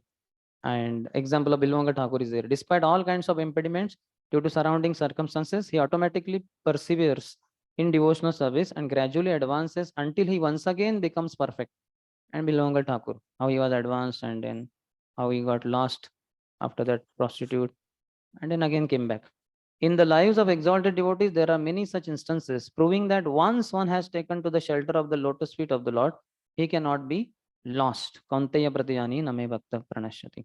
Similarly, we have heard that devotee in the olden days, he was fed up with life in temple. So, and he gave up devotional service. So he went to some sea beach or somewhere, and then their devotees came distributing books or something. And he was wondering what to do. Then he went to some other place. He thought, let me go to airport, to another country. So at the airport also some book distributor came. Then he went to theater. He thought at least devotees don't break regulatory principle. Nobody will enter inside the theater. But the movie was going on, in between interval came, and there came the ad of Hare Krishna. They were dancing on the street, something like that. And he was thinking, Krishna is not giving up only. He's just after me. So then he came back to devotees. So this happened quite quickly. In some cases, it may happen after a long time. Some people may come next life, maybe. Not so easy to absorb oneself in material life once having tested the test, that happiness in Krishna consciousness. In fact, His Holiness Jayadeva Swami Maharaj said that I request, I don't know who was in the audience, it is about brahmachari life. So all of you, can become brahmacharis, and you become brahmachari, if not for whole life, at least be a brahmachari for 1 year. If you cannot be brahmachari for 1 year, at least be a brahmachari for 1 month. If you cannot be brahmachari for 1 month, at least be a brahmachari for 1 week. If you cannot be a brahmachari for 1 week, at least be a brahmachari for 1 day. And that would be the most blissful day of your life. This is not to condemn our Grahastha Prabhus and Matajis, but ye andar ki baat hai. But it's a very blissful life. Because what is there? Brahmachari means he's forced to do Shravanam Kirtanam. Come for Bhagavatam class. If you don't come, your ear will be caught. And come for Brahmachari class. Come who are missing, follow will go on like that. So, and then come for this class, that class, give class, preach. Like forced progress. Whether he wants or not. He wanted it once upon a time, hopefully. He was clear that time, but eventually we may become dull, little slack because of maybe mid-age crisis, whatever it is. Then still the seniors don't give up so easily. They are there.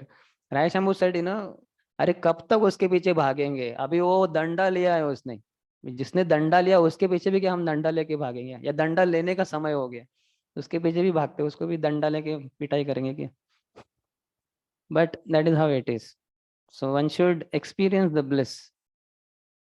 So then one will not get carried away, or even if he gets carried away, Krishna will not allow him to enjoy material life. He'll come back to Krishna's lotus feet. Prabhupada quotes Esham tu antagatam papam, how they perform with great determination, and Matirna Krishna parato satava. So towards the end, last paragraph, these apparent contradictions are resolved in the life of a devotee by the grace of the Supreme Lord. And therefore a devotee is never bereft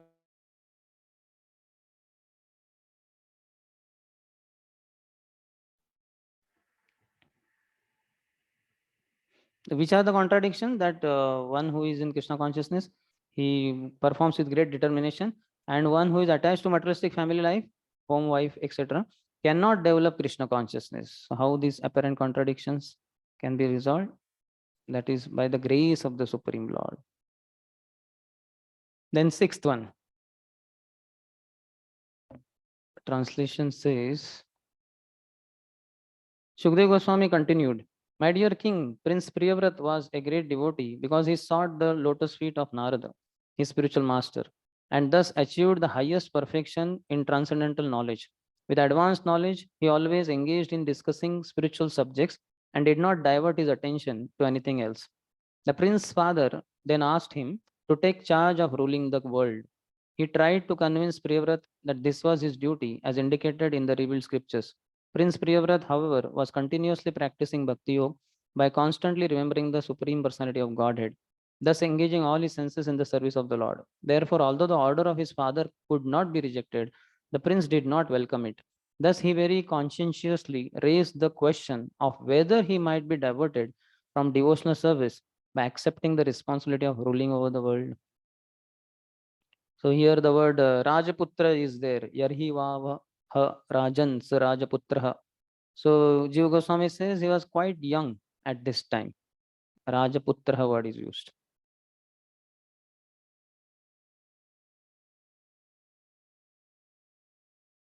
So Priyavrat achieved the highest perfection in transcendental knowledge because of Narad Muni being his spiritual master.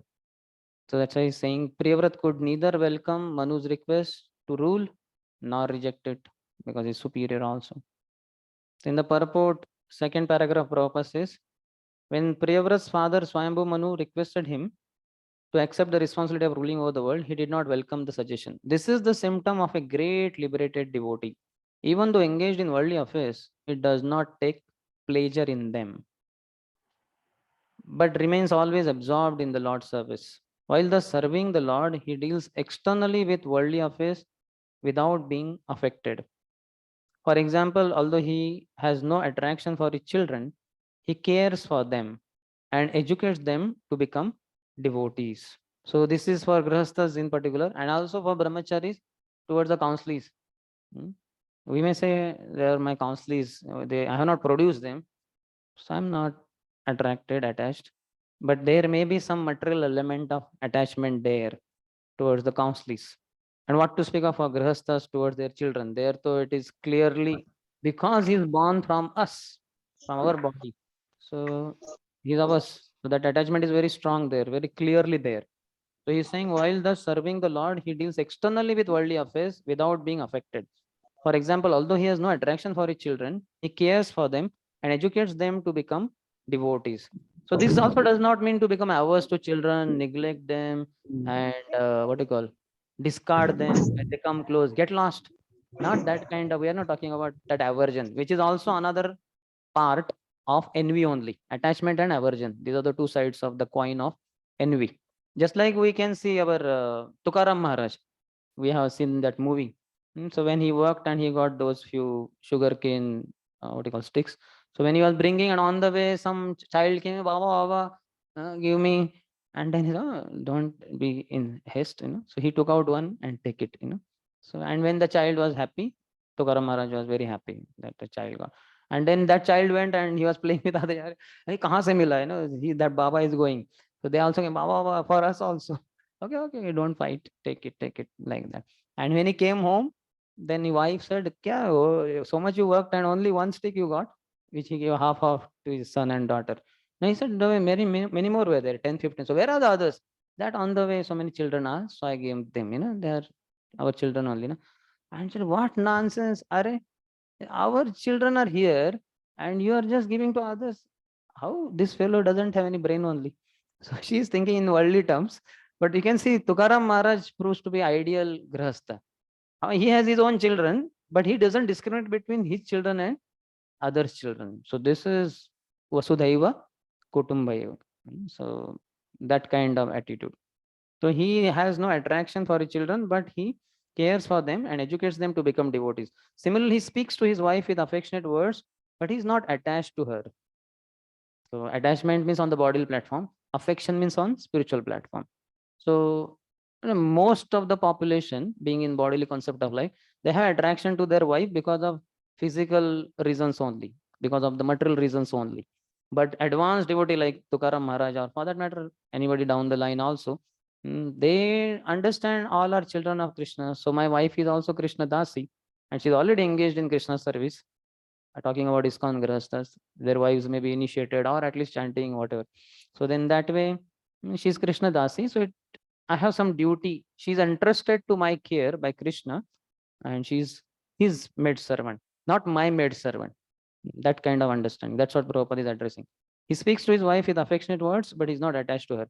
By rendering devotional service, a devotee acquires all the good qualities of the Supreme Lord. And then Lord Krishna had 16,000 wives, etc. Towards the end of that paragraph, he says, a devotee may enter family life and act very affectionately towards his wife and children. Although he is doing all this, he is never attached to these activities. The same Padmapatra Ivambasa, or detached worker. So this is what I was telling in the beginning. When I sometimes see my friend, Grahastha friend, and when they say, my wife is such a great devotee and this and that. So when I see that illusion is overcoming him, that is the time I say, not to everyone and anyone and everyone. So he is never attached to these activities.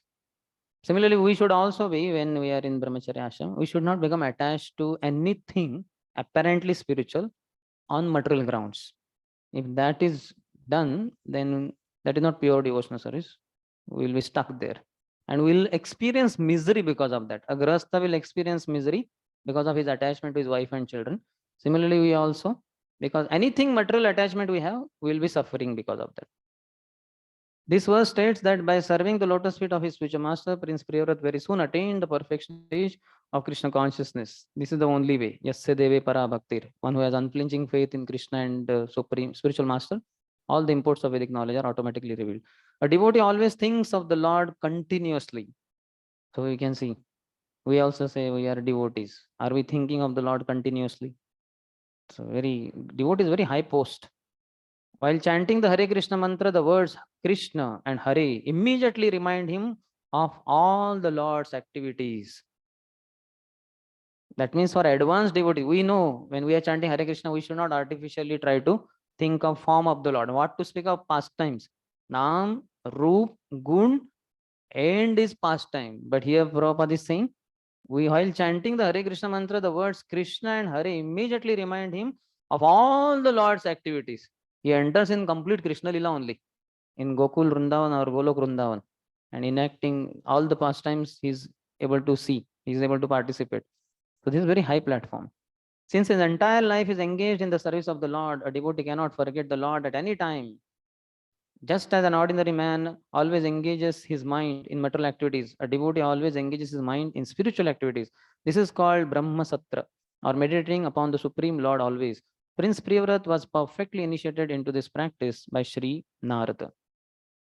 So very exalted position and lifestyle of a devotee is being revealed by Prabhupada here, isn't it? So we all can contemplate about it very deeply. How many problems we face because of not being constantly engaged in the Lord's service? And that's why we don't have remembrance of the Lord at all the times. So Vishwanath Chakdi Thakur says that he considered that he would be affected by improper qualities like lust and anger, that is asato word is used there, in ruling the kingdom. Ruling kingdom means he cannot be brahmachari king. He has to be a married man. He will have a wife, then he will get carried away by lust. And also ruling management, he can become angry on subordinates. He's going to be the top manager, ruler only, emperor rather. So then he may become angry. So these impurities, these improper qualities will engulf him. That is his fear. That's what he considered. So 70:10 is talking about Lord Brahma's arrival, which we'll see after the break. 10 minutes is okay. So it is around 12:05, so 12:15.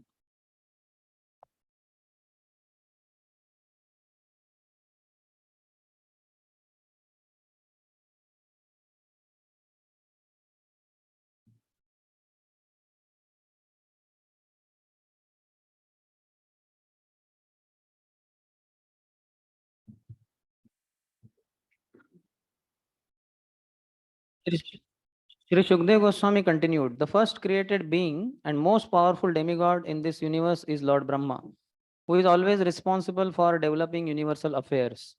Born directly from the Supreme Personality of Godhead, he dedicates his activities to the welfare of the entire universe, for he knows the purpose of the universal creation.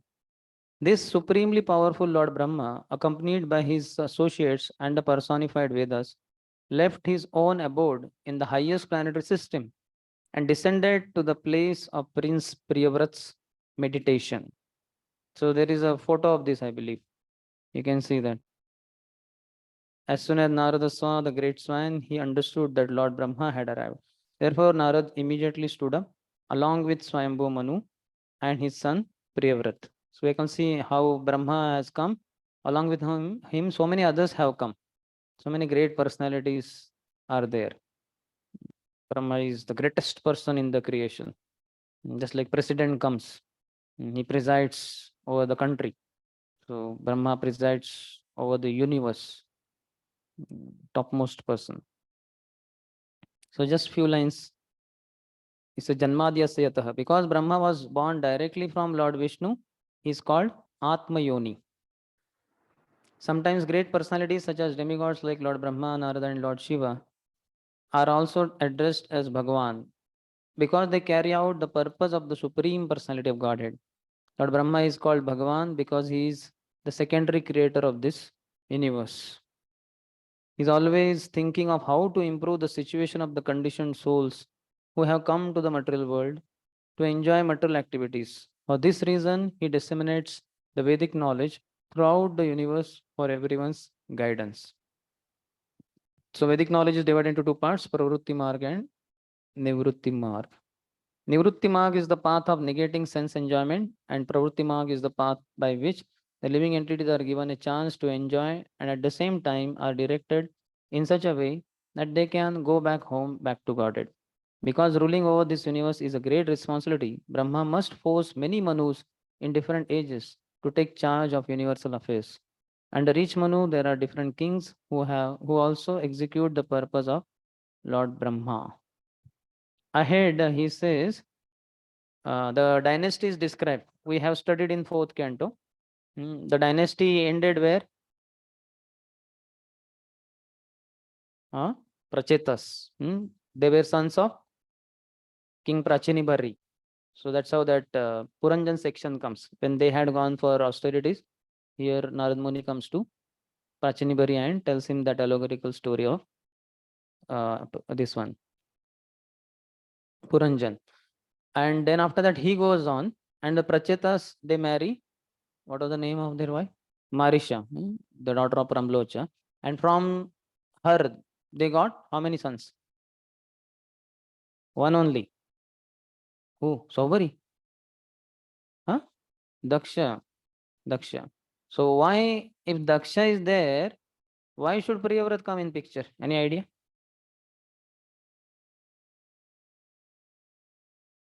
How it is over? Prachetas have produced Dakshana. How the dynasty is over? Huh?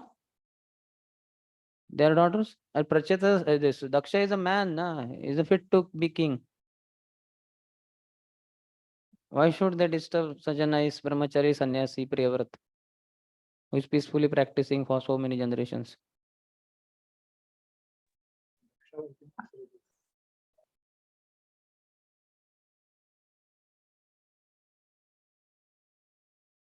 Can't hear.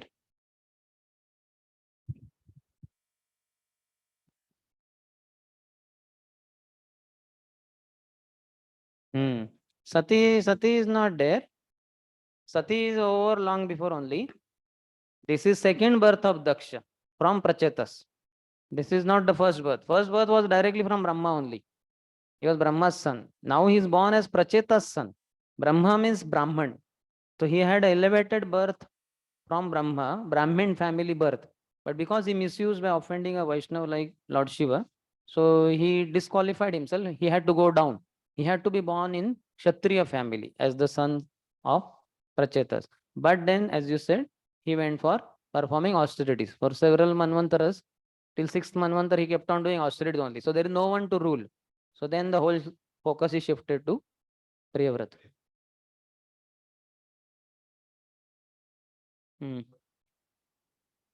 Yes. That I'm not sure which planet he's in. But that area is told, no? Was it in Gandhamadan Parvat?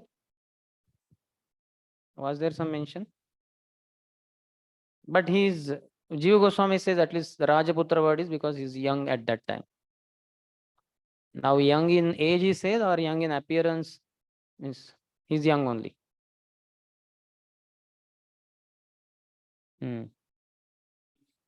Yeah. Even for that matter, Bharat Maharaj ruled for how long? Huh? That is also there. He ruled himself 36,000 years, Dhruva Maharaj. And Bharat Maharaj, how long he was doing all that yagya, this, that, as a king itself. We are not talking about going to forest. As a king, how long he ruled? Very huge number there, some 1 crore or something like that. So these people have the ability in the bygone ages, some of them, quite some of them, that they would live quite long. And he was still young only. What that sloka says? Jaho Yuyaiva Mallavat. About Bharat Maharaj, the sloka says, he gave up all the kingdom, wife, everything. Yuva Eva. He was Yuva only. He was youthful only. Mallavat. Like one gives up stool. After passing stool, he does not even look behind. So he was, after ruling crores of years, he's young only. So these are special souls. They don't grow old. Like It is said there. Yeah. As much as one is in touch with Krishna, who is ever youthful, one remains youthful only. Just correct, it is wrong, my understanding. So because I heard about these lectures of Bhakti Rasamrita Maharaj, when Bhagirath Maharaj invited Ganga into this planet from the heavenly, so he also did tapasya for many. Then later he did tapasya for Shivji to get it down from his jata. By that time already Maharaj was telling that most of the 3-4 generations has been already gone. So but still he was very quite ruling and Yeah, doing this the person, just like Muchukunda also, he fought for several years. And what the demigods are telling? All your generations have, all those whom you know, sons, generation, grandsons, great grandsons, several generations are gone. So, isn't it? So these people live for a long time and still remain youthful only. So that description is only coming here in this part of the word. He went for austerity. He told towards the end, because he wanted to gain his qualities, earlier qualities. So that's why he goes for performing austerities. This Daksha. So that you will find in which canto is that? For Daksha, who appears? He glorifies. Lord appears in supreme, in nice choice poetry. He glorifies. Lord only appears. Na? That is in which canto? 6th? 6th canto. Yeah. So that will come ahead. What happened that side? But he is gone for austerities there. And anyway, the Lord came later on, because for second, what you call, Manvantars, 3rd, 4th, 5th, 6th one, he returns back. And then he takes over. Then that point, up to that point, Priyavara's dynasty is taking care. So that will come now. Here only, that's what we are getting into. It is understood from previous explanation that the father of Dhruva Maharaj, King Uttanapad, ruled over the universe because his elder brother Priyavrat practiced austerity from the very beginning of his life. Thus, up to the point of the Prachetas, the kings of the universe were all descendants of Uttanapad Maharaj. Since there were no suitable kings after the Prachetas, Swayambhu Manu went to the Gandhamadan hill to bring back his eldest son, Priyavrat, who was meditating there. So he says, I think Vishwanath Chakravarti Thakur says, half of Swayambhu Manvantar passed by this time. Daksha was the son of Prachetas, but to attain his previous powers, he went to perform austerities. So he is gone, he is not married, he doesn't have children. So there is no next person. He has his reasons. And that's why Swayambhu Manu is coming back to Priyavrat. Also here, that paragraph says, Lord Brahma did not come alone. He came with other great sages like Marichi, Atreya, and Vashishta. To convince Priyavrat that it was necessary for him to follow the Vedic injunctions and accept the responsibility of ruling over the world, Lord Brahma also brought with him the personified Vedas, his constant associates. Personified Vedas are his constant associates. Brahma is very exalted personality. So Priyavrat's descendants were till 5th Manvantar. They were not there in 2nd Manvantar, but otherwise 3rd, 4th, 5th. And in the 6th, Chakshush Manvantar started. That is the time Daksha comes back. Could you read 4:30:49 translation? 30th chapter, second last chapter of previous canto and 49th verse.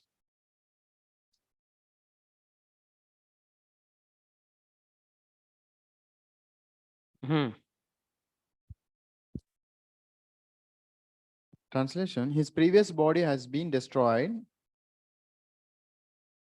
but he, the same Daksha, inspired by the supreme will, created all the desired living entities in the Chakshusha Manvantara.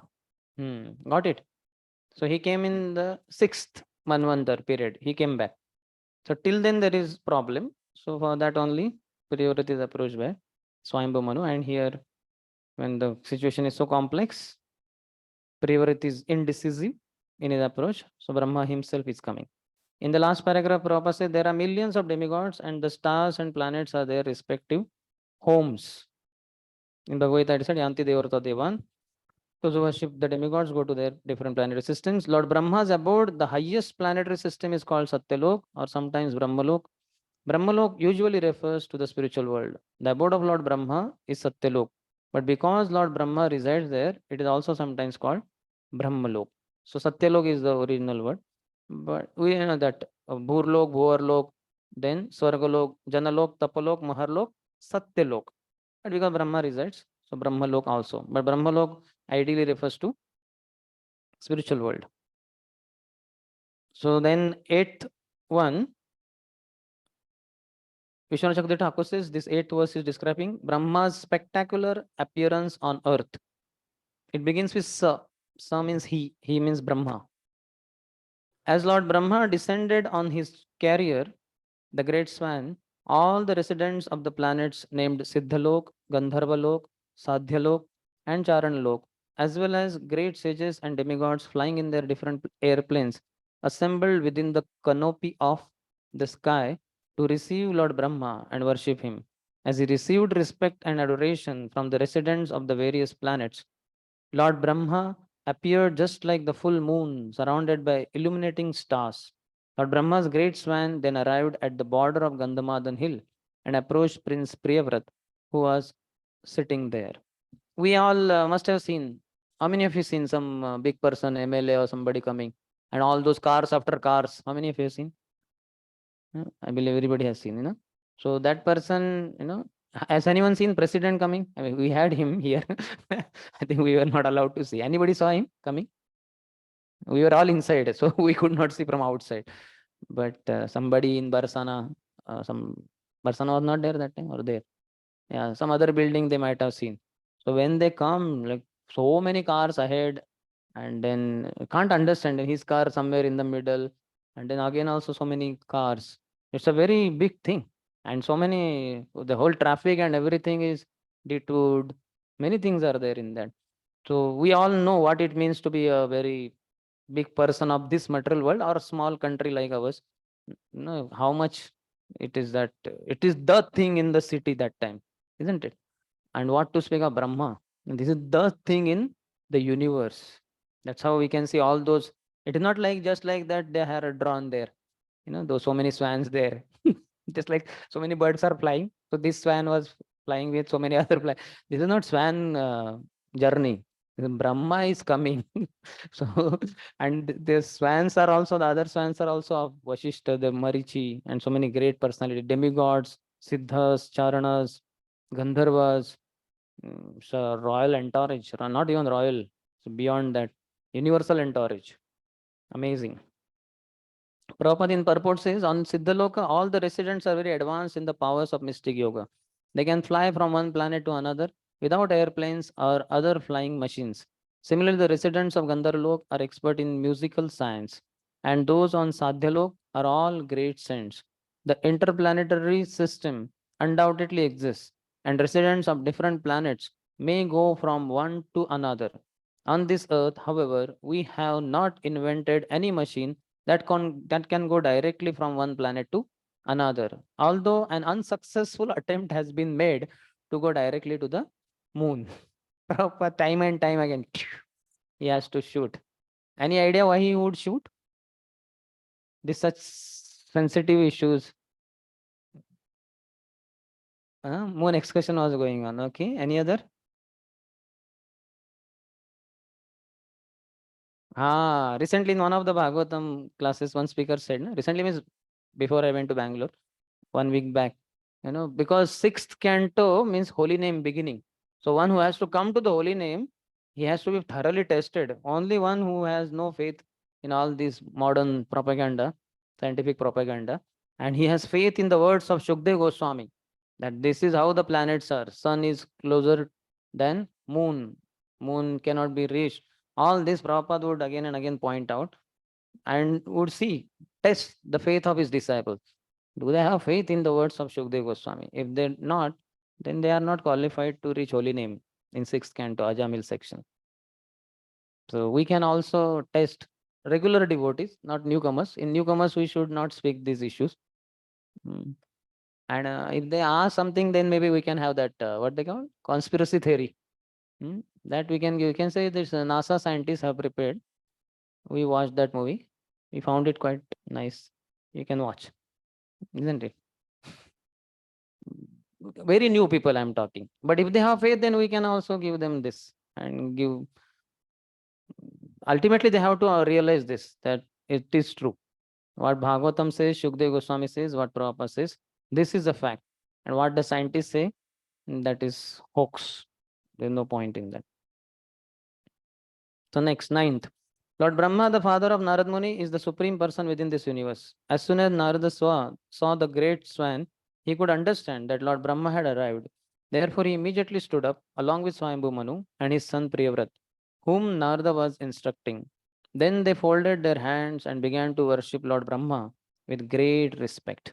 So devotees say the three who are there together, Mahajanas, Swayambhu, Narada. Shambhu is not. Shambhu is also there, it seems. Swayambhu, Narada, Shambhu, Kumaro, Kapilo, Manu. So Swayambhu, Manu. So 3 Mahajanas together. It's a great meeting. Generally, one of them, will be approached, like Yamaduta is approached. Yamraj, certainly they don't know that he is Mahajan. He happens to reveal there. But whenever some confusion, then Mahajanas, just like the Pandavas, the Yudhishthir's grief cannot be pacified by anyone, including Vyasdev as well as Krishna. So then Krishna suggests, why not go to Bhishma? And he is a Mahajan. When he speaks, then Yudhishthir Maharaj understand. And here 3 are there. This is, they call in Hindi, Sone pe Suhaga. Amazing. So very nice. So here in the purport, Prabhupada says, as soon as Narada Muni saw the swan, he could understand that his father, Lord Brahma, who is also known as Hiranyagarbha, was arriving. So the carrier shows, just like his holiness Giriraj Swami Maharaj, on the Mumbai, Bombay streets, when he would see the car going and number plate, by seeing the number plate, he would be easily understanding, this is Mr. Sharma's car. So many life members he made, and how much he was close to them. Just by seeing the number plate, he would understand his car. The Prabhupada disciples are amazing. So Narad Muni, he is pakka follower of Narad Muni. Just by seeing the swan, Narad Muni understood Brahma has come. So Giriraj Maharaj also, he would understand. So 10th shloka. My dear King Parikshit, because Lord Brahma had finally descended from Satyalok to Bhulok, Narad Muni, Prince Priyavrat and Swayambhu Manu came forward to offer him objects of worship and to praise him in highly qualified language according to Vedic etiquette. At that time, Lord Brahma, the original person of this universe, felt compassion for Priyavrat and looking upon him with a smiling face, spoke to him as follows. Sadaya Hasavaloka. Sadaya, with compassion, Hasa, smiling, Avaloka. He was looking at him. So this is important. Read the purport. Who has the mic? Here it is. One.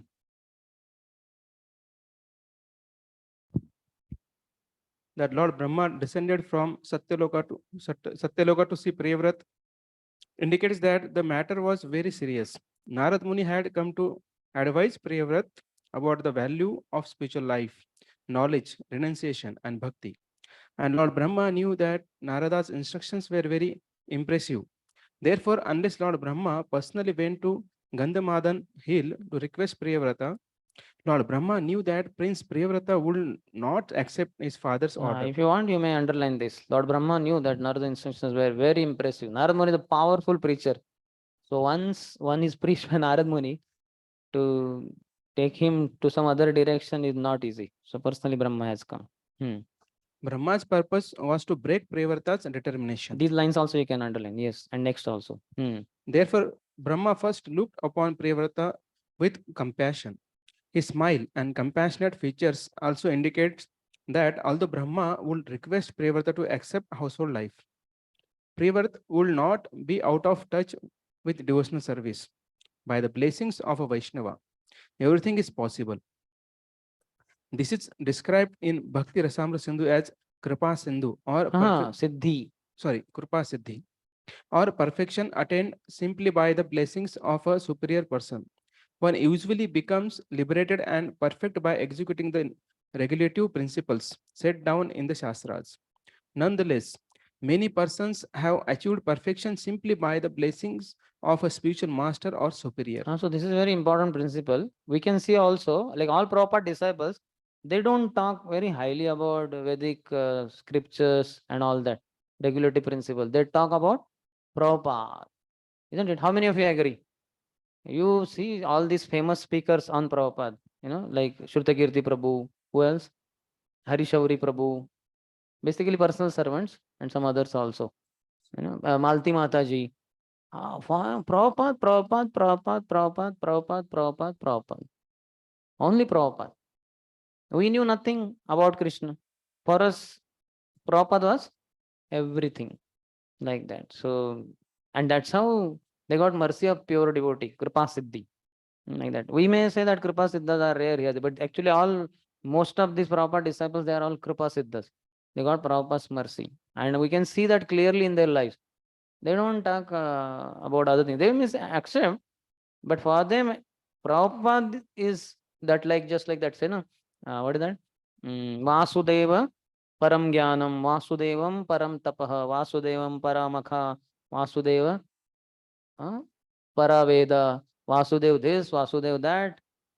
Basically, Vasudeva Sarvamiti.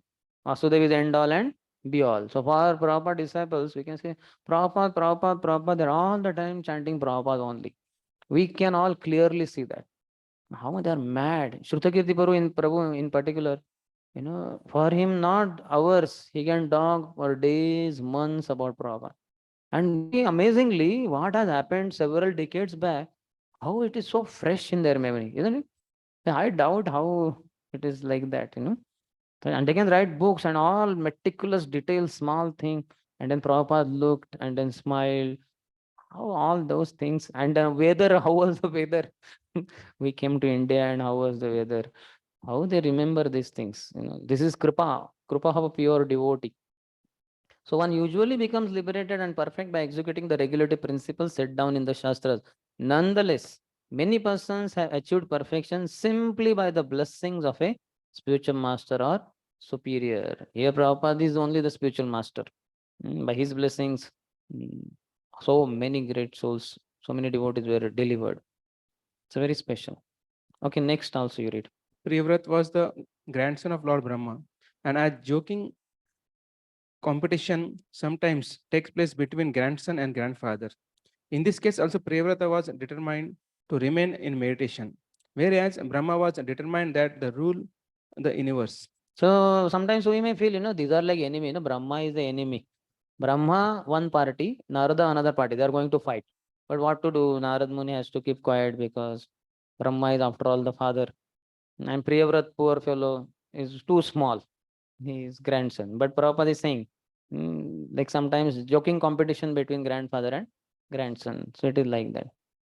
We should not see it in an enemy, because we feel like, it is like I am there in Priyavrat's position and some superior he's in Brahma and he's coming to break my determination. So it is not like that so much. They are very closely related also.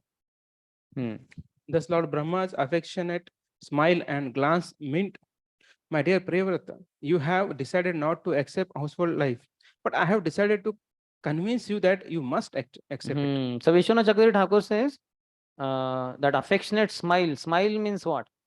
To refuse the kingdom is your stubbornness. Brahma is saying, to refuse the kingdom is your stubbornness. I will make you rule the kingdom. That is my stubbornness. I will see whose stubbornness will prevail. How many of you seen that kind of loving, affectionate competition between grandfather, grandson, something like that? Nobody has seen? Yeah, that is usual affair in family life. We also were in family life only, na? Brahmacharis are produced in Grihastha ashram, not in Brahmacharya ashram. So we all have seen Grihastha's life. Means our own mother, father, grandfather, grandmother. So there, this happens, competition. Yes. Actually, Brahma had come to praise Priyavrata for his high standard of renunciation, austerity, penance, and devotion, so that he would not be deviated from devotional service, even though he would accept household life. So that is made clear here. So he had come to praise also, but simultaneously going to ask him also to enter in Grihastha life, royal life, and that way he would not be deviated from devotional service. So by the blessings, it is possible. Along with the blessings come empowerment. So for him, he is going to have that empowerment. Vishwanath Chakravarti Thakur says that merciful glance of Brahma means, I have interrupted his bhakti, gyan, and vairagya. But even in household life, may his bhakti increase. This is Brahmaji's heart saying. I have certainly interrupted his bhakti, gyan, vairagya. But may even in household life, bhakti increase. That is Brahma. Next verse, next section, 11 to 19th, is about Brahma's reasons to convince Priyavrat. 9 verses about Brahma's reasons to convince Priyavrat. And in that, the first two, 11th and 12th, talk about the Lord's order cannot be defied or avoided by anyone. The first reason of Brahma. Lord's order cannot be defied. Nobody can disobey, avoid. Lord Brahma, the supreme person within this universe, said, my dear Priyavrat, kindly hear attentively what I shall say to you. Do not be jealous of the Supreme Lord, who is beyond our experimental measurements. All of us, including Lord Shiva, your father, and the great sage Maharshi Narada, must carry out the order of the Supreme. We cannot deviate from his order. So here, Lord Shiva is also there. Yeah, here it comes. So 4 Mahajanas are there. Because what he's saying, all of us, including Lord Shiva, Vayam Bhavaste Tata Esha Maharshir Vaham. So he's all those who are there, he's naming them. So all Lord Shiva is also there. That's what Prabhupada is saying. Of the 12 great Mahajanas, 4 are present here. Lord Brahma himself, his son Narada, Swayambhu Manu, and Lord Shiva. So Deva means always glorious. So when I read this before going to Bangalore 2 weeks back, so I SMS to Dev Madhaprabhu. Dev means always glorious. So you are most glorious in your name, Dev. So it is referring to Madhav, Dev Madhav Prabhu. So most glorious, always glorious. Then ahead he says, the Supreme Lord can never be accused of doing anything wrong. That is the end of that paragraph. Lord is never wrong or never unfair, cruel. This is told in the 4th chapter also of Bhagavad Gita and 5th chapter also.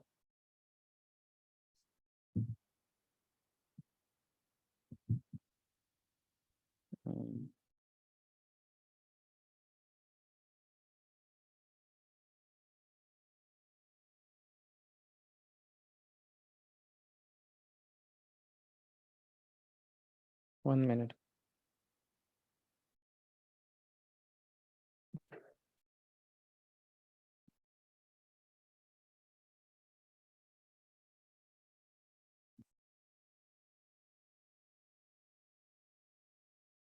So in the 5.15, Prabhupada is quoting this, the Vedanta last. The Vedanta Sutras 2134 also confirms this. Vaishamya nirgrunne na sapekshatvat tatha hi darshayati. The Lord neither hates nor likes anyone, though he appears to. So when His Grace Adi Purush Prabhu had come here, a disciple of His Holiness Gopal Krishna Goswami Maharaj, he was in GBC college. When all the sannyasis, gurus, and that Mataji, Gauravani Prabhu's mother, Rukmini Mataji, they had given Bhagavatam classes, if you all remember. Which year was that? 18? Before COVID. 18, na? When Pandit Prabhu left body, Radha Maharaj, Gopal Krishna Maharaj went for 18, na? So there Adi Purush Prabhu had also come. So he was explaining this Vedanta Sutra. This he explained as that Lord is never cruel and Lord is never unfair. That means He is always fair and He is always merciful. So nobody can say this is Brahma has come on the order of Krishna only. So you cannot defy the order of the Supreme Lord, because Lord is not doing anything wrong. He is always fair. He is always merciful.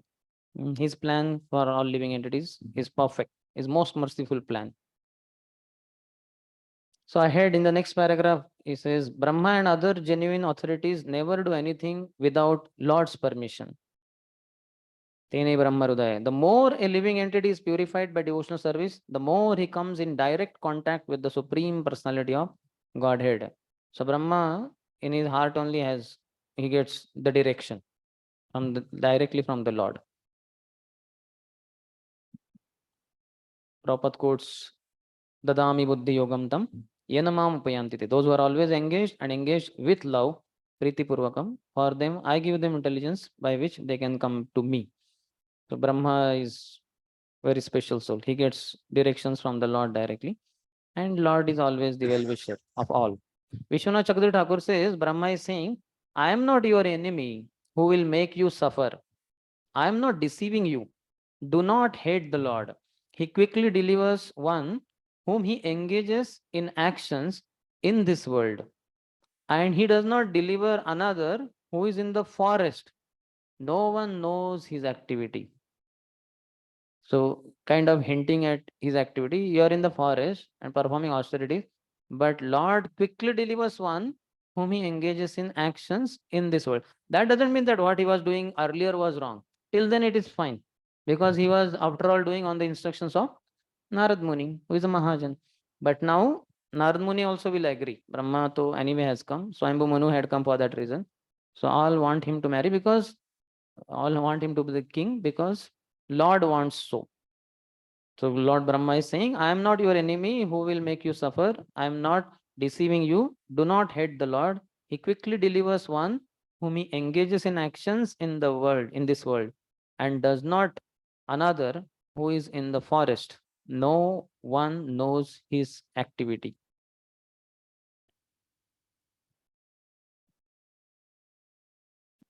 So that's why in the spiritual life also, that secluded bhajan is condemned if it is not as per the instruction of the spiritual master. One may say, I will do bhajan, I will chant daily 64 rounds, 108 rounds, 192 rounds, without the blessings of the spiritual master, because this is the yoga dharma. This is the end all and be all. So I will do that. No, that way it will not. Lord does not favor, does not give his blessing to one who is in the forest doing some bhajan outside of Guru Parampara's blessings. Whereas one who is engaged in actions as per Guru Parampara, as per Guru's order, he will be the one who will be blessed by the Lord. So this formula should be very clear to us. In ISKCON, there had been some casualties like that, that some of the, like individually, some leaders along with their followers went to Radha Kund and kept, they were trained by that leader that we should chant daily 64 rounds minimum or whatever, hundreds of rounds. So sometimes hundreds also have gone with a particular leader. Or some individuals also have gone. One such person I know. So he was fighting with brahmachari, he was brahmachari, and then he was fighting with brahmacharis, even seniors he would accuse. Then after 5 years, he just left temple and he went to Radha Kund. When I had gone with NIT Warangal youth student devotees for Govardhan Parikrama, we had gone for in Kartik month for serving prasadam. That was the time when boys have money problem. So we get to stay also, accommodation in temple, and we can serve also, and free prasadam also. So we sought that opportunity and we were there for whatever 4-5 days. So one day we went for Govardhan Parikrama. So we went all the way and we had sound system chanting Hare Krishna Mantra. So when we came to Radhakund area, because long thing, so I told him, now you can just relax here. One round you can chant. But then because we had been coming in Harinam Sankirtan, sound was going all around.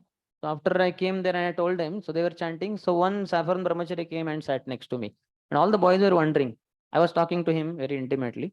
So they're wondering how this Prabhu is known to Prabhu. Who is he? But he was the Brahmachari whom I knew. So I asked him, what are you doing? Said, I have laptop here. I attend some sannyasis classes and I chant daily 64 rounds, etc. etc. So I did not say anything. So afterwards we completed our parikrama. But then after 1 year of practice like that, then he went home. In the hometown, there was some river. On the bank of the river, he was chanting whatever 64 or something. And after some time, then he gave up saffron and he got married. He took up job in some company and he gave up chanting also.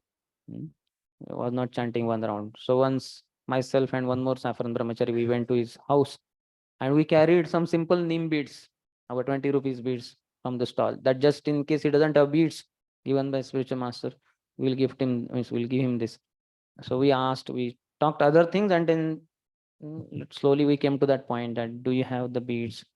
He said, I have the beads. Then we did not give out these beads. So then I requested him, please chant at least one round. You have taken initiation, So if not 16, at least chant one round. Let there be some connection. And he said, okay, yes, something. Then we left. I don't know afterwards what happened. So 1 full year he stayed on the bank of Radhakund. He had rented out one room and he had his laptop, and on that he was reading something, some books like that. So this is not going to be fruitful because there is no blessings of Guru Parampara. We know in Prabhupada time that one particular disciple of Prabhupada only was chanting 64 rounds daily. He was chanting on the top of the tree and whatnot. And afterwards, some 6 months later, he was found at the gas station. And he was asked by devotees, are you chanting? He said, no. Why? What do you call that? Advance booking kind of advance chanting is done. So no need to worry for several months. So you can imagine from one extreme how one goes to other extreme. Earlier chanting only 64 hundreds of rounds, and then afterwards no chanting only, not touching the beats only. So this is what is passion and ignorance. Earlier passion, let's go to Radha Kund and chant hundreds of rounds daily, Radhe Radhe Radhe Radhe, and then after some months or years, nothing, not touching the beats only, with whatever the idea that I have already chanted or I cannot chant now. There is nothing remaining in the chanting. So this should not be the way. So this is what Brahma has come to convince Priyavrat of. And Brahma has no ill motive here. That we have to be clear also. This is Lord's will. That's what we are saying. Apart from Vaishnava Aparadh, only other reason for such kind of things to happen is Lord's desire. So in the case of Priyavrat, this is clearly the desire of the Lord, which Brahma is just a via medium conveying. Towards the end of the paragraph, purport, Prabhupada says, since Lord Brahma had come to Priyavrat in accordance with the orders of the Supreme Lord, he first wanted to dispel any suspicions that he might be acting as Priyavrat's enemy. Just like our president or somebody may come to us, very senior devotee, and ask, So he has come on behalf of GBCs or Guru Parampara. So just like I remember once His Holiness Radhanath Swami Maharaj on Radhashtami day, I believe, he called Radhesham Prabhu to his room. He was there only. So he said, Radhesham Prabhu, on this auspicious day, could I ask you something? I said, Maharaj, why not? You are my spiritual master. Said, I want Gaur Sundar Prabhu for Vrindavan. Like that. So could you offer him to me? Say, Maharaj, he's your disciple. Even I am your disciple. You can take me also. Maharaj said, no, not you, but I want him. Gaur Sundar Prabhu for assisting His Holiness Bhakti Rasam Swami Maharaj, because Vrindavan, GBCs and others, they want seniors to look after, look into the matters. They are quite complicated because it's an international center and many devotees have a lot of difficulties. So they want to introduce Bhakti Rasam Swami Maharaj, and he requires some competent assistant. So we thought of Gaur Sundar Prabhu, if you are okay. Yes, Maharaj, like that. So now Maharaj, Radhana Swami Maharaj, some kind of, okay, that is GBC is wanted, that Vrindavan temple, because it's a holy place, Krishna's place, and international center, so it should be run nicely. And there are so many issues over the years, decades, so they have to be sorted out. So that has to be done. Similarly, His Holiness Gopal Krishna Goswami Maharaj also in one temple, some devotees, lot of fights between the devotees. So one of the fellows did the worst thing. He informed something like president only, that in this international center of ours, there is illicit sex going on, prostitution is going on, drugs are sold, and devotees are taking drugs. Very dangerous news. So if this goes, if the government takes this seriously, all the ISKCON temples will be under government, just like TTD and others.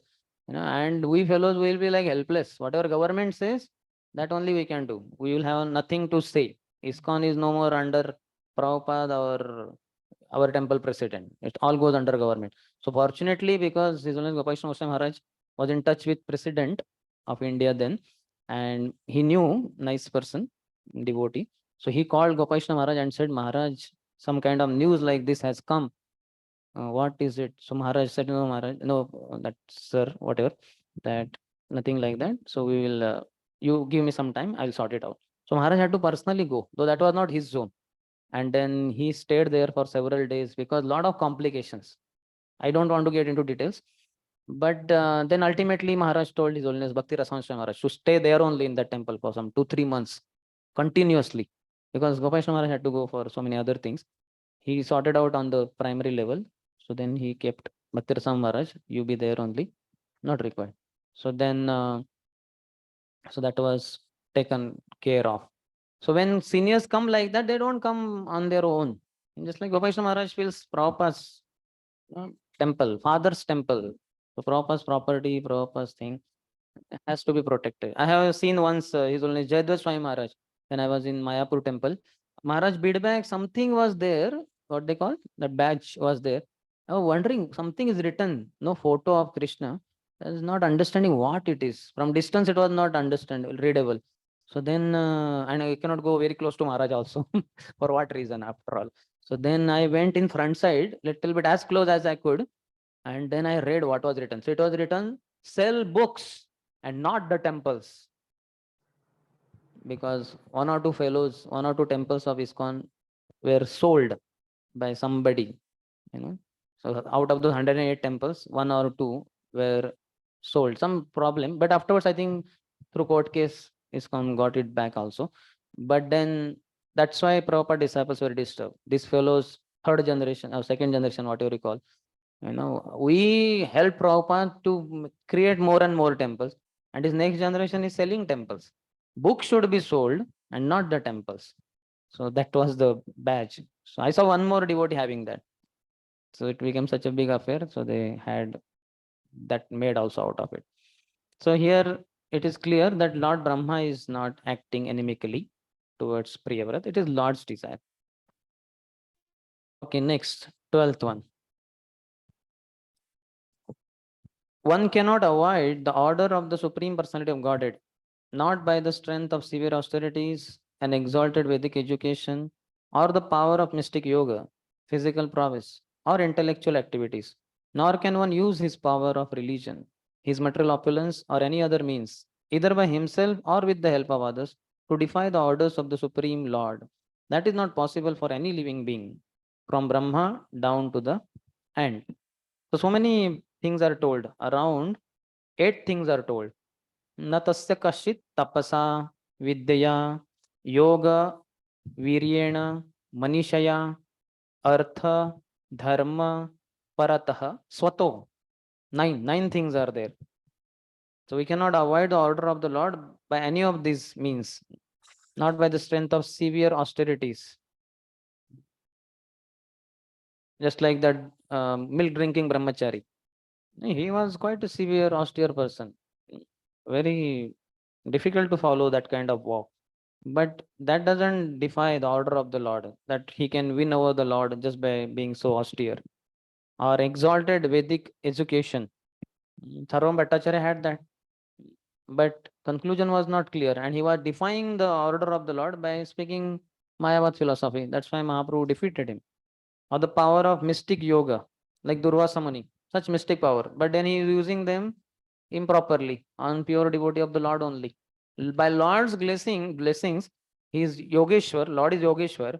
So by he is the master of mystic powers, and this Prabhu, Durvasa Muni, has got some powers. He is misusing them on the Lord's devotees only, on Lord's children. So how could that be tolerated? Physical prowess. For physical prowess, like Trunavata had such power. So many examples can be given. Or intellectual activities, Keshav Kashmiri, Rup Narayan. So they have intellectual ability, but they are using improperly, or by power of religion, material opulence, or any other means. So many examples can be given. So Lord cannot be obtained by any of these. Lord can be obtained by one whom he chooses. So this is said in Mundaka Upanishad 3:2-3 or Kathopanishad 1:2-23. Nayam atma pravachane na labhyo na medhaya na bahuna shrutena yam evaisha vrunute te na labhyas tasaisha atma vivrunute tanum swam. Na ayam atma pravachane na labhyo. One cannot achieve the Lord's mercy by pravachan, by hearing hundreds and thousands of pravachan. You speak. By speaking pravachan, we cannot obtain Lord. Na medhaya, not by some intelligence, powerful intelligence one has. No. Na bahuna shrutene, by hearing from many sources. No. Yam evaisha vrunute tena labhyas. One who is chosen by the Lord only. He only can get the Lord's mercy. Tasaisha atma vivrunute tanum swam. Vivrunute mean manifest. Lord manifests tanum, his form, only to one whom he chooses. And obviously that he says also how he chooses, based on bhakti. Bhaktyamam abhijanati. Humble, simple devotee, he will be given the mercy by the Lord. So in the purport, Prabhupada says, Garga Muni says to his wife, everything is under the control of the Supreme Personality of Godhead. Even the sun, the moon, and other controllers and demigods like Lord Brahma and King Indra are all under his control. Then in the second paragraph end, he says, since both Narad Muni and Lord Brahma are authorized to give instruction, Priyavrat should neglect neither of them, but should use his intelligence to follow the advice of both. Narad Muni's instruction taking to one side, Brahma's to other side. So he should not neglect any one of them, but should use his intelligence also to follow the advice of both. Prabhupada quotes Anasaktasya Vishayan, Yukta Vairagya. Isn't it? One can be a family man, a king, and also use all the Vishayas in the service of the Lord without having any attachment towards him. Anasakta, not asakta. Vishayan. Yatharham Upayana. As they are qualified, those Vishayas, for the service of the Lord, they can be used. Nirbandha Krishna Sambandha, in connection with Krishna's service. That is called as Yukta Vairagya. He said that which is created by the Supreme Personality of Godhead cannot be false, but using it for enjoyment is. That means that using that thing created by the Lord for one's own enjoyment is false. This is basically that Brahma Satya, Jagat Mithya. Mayavadis say this Brahma is Satya and this Jagat is Mithya. Jagat is not Mithya. These walls are existing, fan is existing. Only thing, it is temporarily existing. Not that this is not existing, it is existing. It is created by the Lord, so it is not false. But if these things are used for one's own enjoyment, then it is false. That means it will not lead to eternal life. It will lead to, again, repetition of birth and death. Sarvalokam Maheshwaram, etc. So now 13 to 16, 13, 14, 15, 16, 4 verses talk about the jivas are dependent on the Lord, on the Lord's order in accepting bodies and conducting their lives. Even liberated persons accept Lord's order. Jivas are dependent on the Lord's order in accepting bodies. So these are 4 verses related to that. So in that 13th one now. My dear Priyavrat, by the order of the Supreme Personality of Godhead, all living entities accept different types of bodies for birth and death, activity, lamentation, illusion, fear of future dangers, and happiness and distress. So body is meant for this thing. This is what the body will award us. Birth, death, activity, lamentation, illusion, fear of future dangers, happiness, and distress. So all living entities accept for all these reasons. Means they don't accept for these reasons, but body, this is what body will going to offer.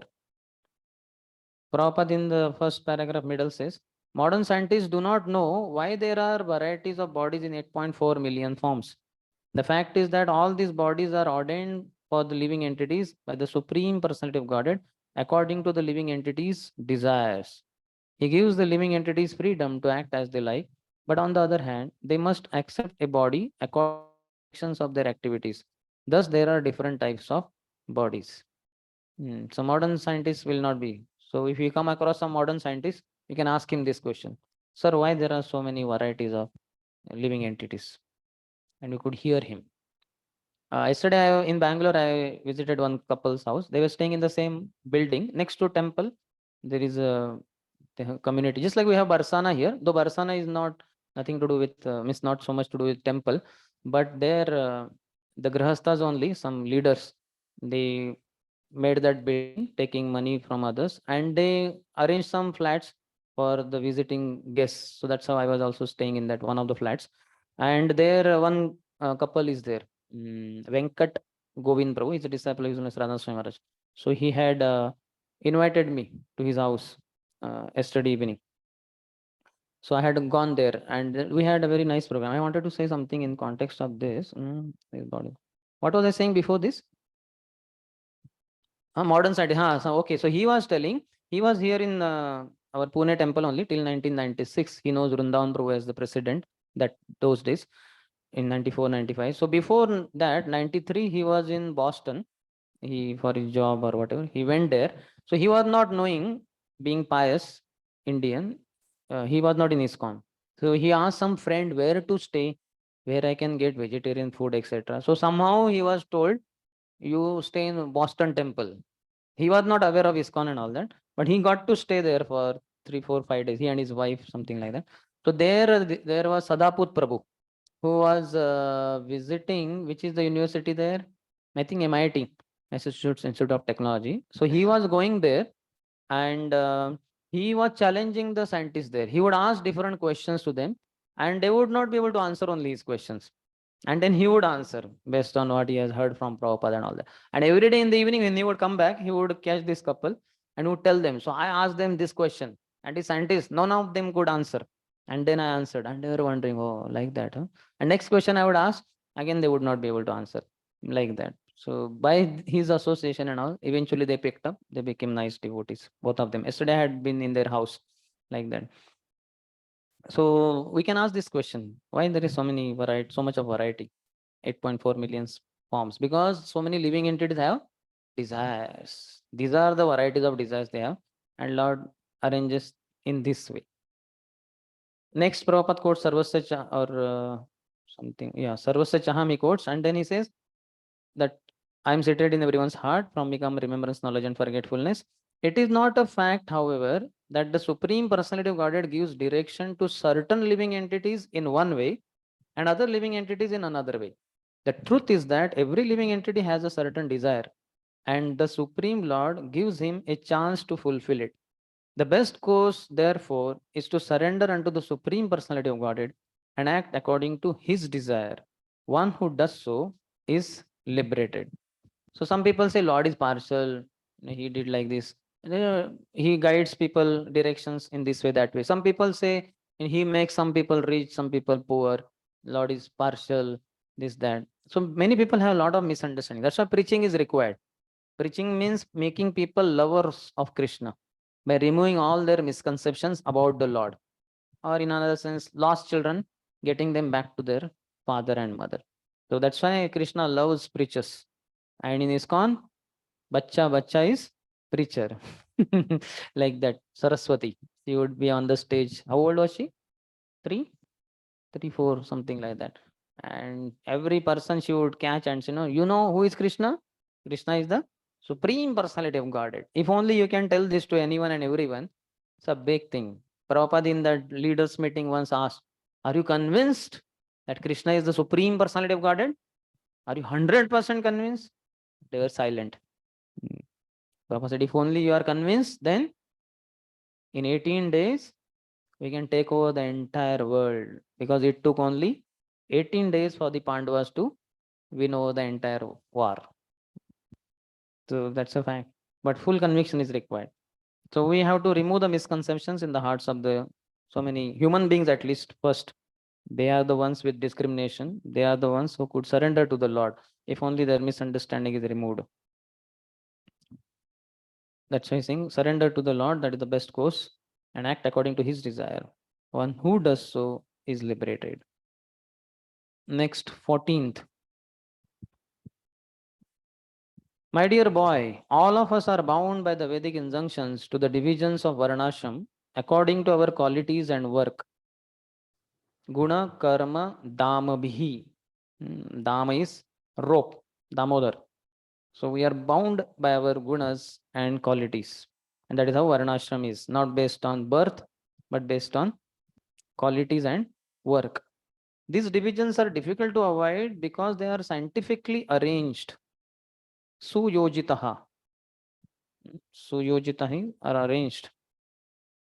Scientifically arranged, Prabhupada says. We must therefore carry out our duties of Varnashram Dharma like bulls obliged to move according to the direction of a driver pulling on ropes knotted to their noses.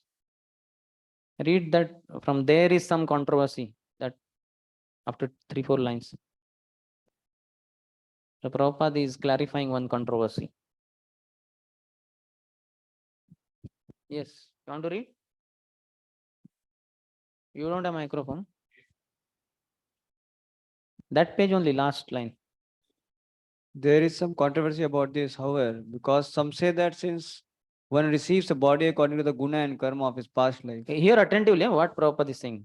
it This is controversy. it is one's birth that determines his social status. Like that they say. Others say, however, that one's birth according to the guna and karma of his past life is not the essential consideration, since one can change his guna and karma even in this life. Thus, they say that the 4 divisions of the social order, Brahman, Kshatriya, Vaishya, and Shudra, should be arranged according to the guna and karma of this life. This version is confirmed in Srimad Bhagavatam by Narad Muni. While instructing Maharaj Yudhishthira about the symptoms of guna and karma, Narad Muni said that these symptoms must govern the division of society. In other words, if a person born in the family of a Brahmana has a symptom of a Shudra, he should be designated as a Shudra. Similarly, if a Shudra has Brahminical qualities, he should be designated as a Brahman. How many of you understood what is the controversy and what is the reply? Raise your hand.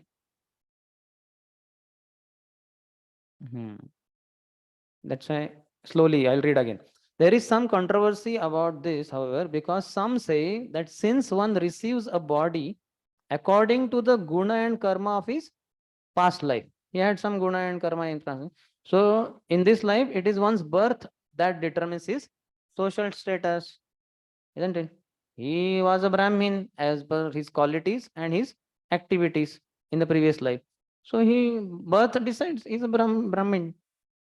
Others say, however, that one's birth according to guna and karma of his past life is not the essential consideration, since one can change his guna and karma even in this life.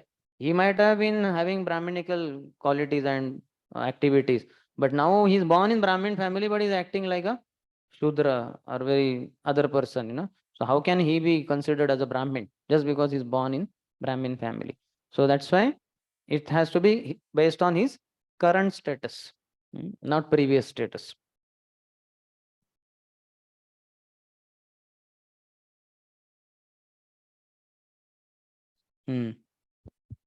Brahmana families in Kalyuga. Yes, that is true. So But that doesn't mean that we should just every Brahman you see, you think he's a Rakshas. We should No. not think like that. I mean, it's like it confirms that in previous Yeah, life, if see you are those Brahmanas who have that demoniac tendency of saying that we are superior because we are after all Brahmin born. So they are the ones, you understand? Otherwise it will again happen like that, that curse is true. I'm not against it. But then otherwise we are neglecting his current qualities and activities, which are like he's humble and he's knowledgeable and he is not proud, arrogant. So we should accept him as Brahmin because birth's based on guna and karma. somebody may be born in a Brahmana family, but he may have demonic qualities. Then he's a So demon. then it is understood. He is the one Varadev is talking about.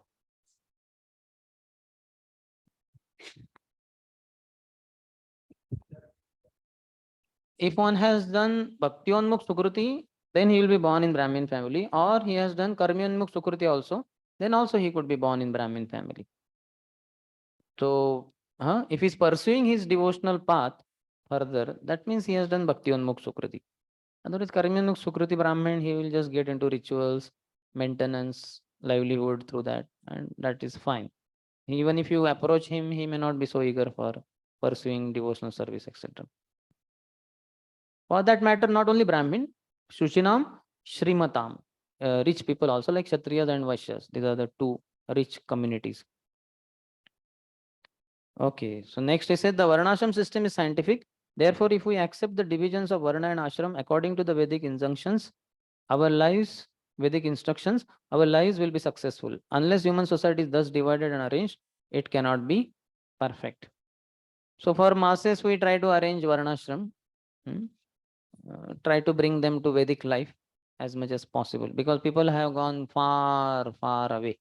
They just basically Western culture influence is so much, because I travel many places, even because as Brahmachari we may stay inside, but here also we can see the kind of people they come, the clothes and all.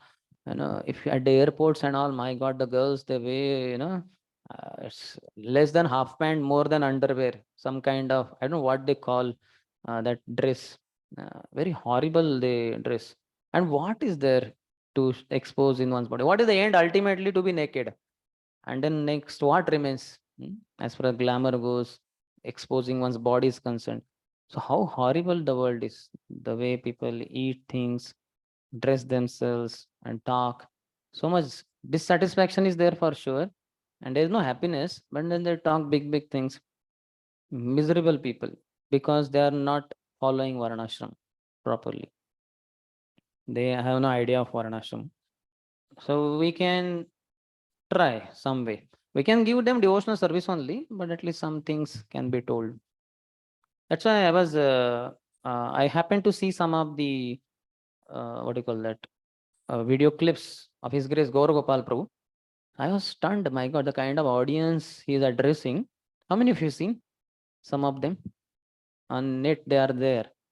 Okay, you don't have to see just because I told. I happened to see there in his own Jayapataka Swami Maharaj room. I was staying there, so I had the internet access. So I was seeing them. So I was wondering, very powerful people, very influential. The way he's reaching, I was thinking about it. Are we also supposed to do like that? We will never be able to do that like that. Anyway, we are not so influential. But then I was thinking, okay, he does speak spirituality in a roundabout way and all.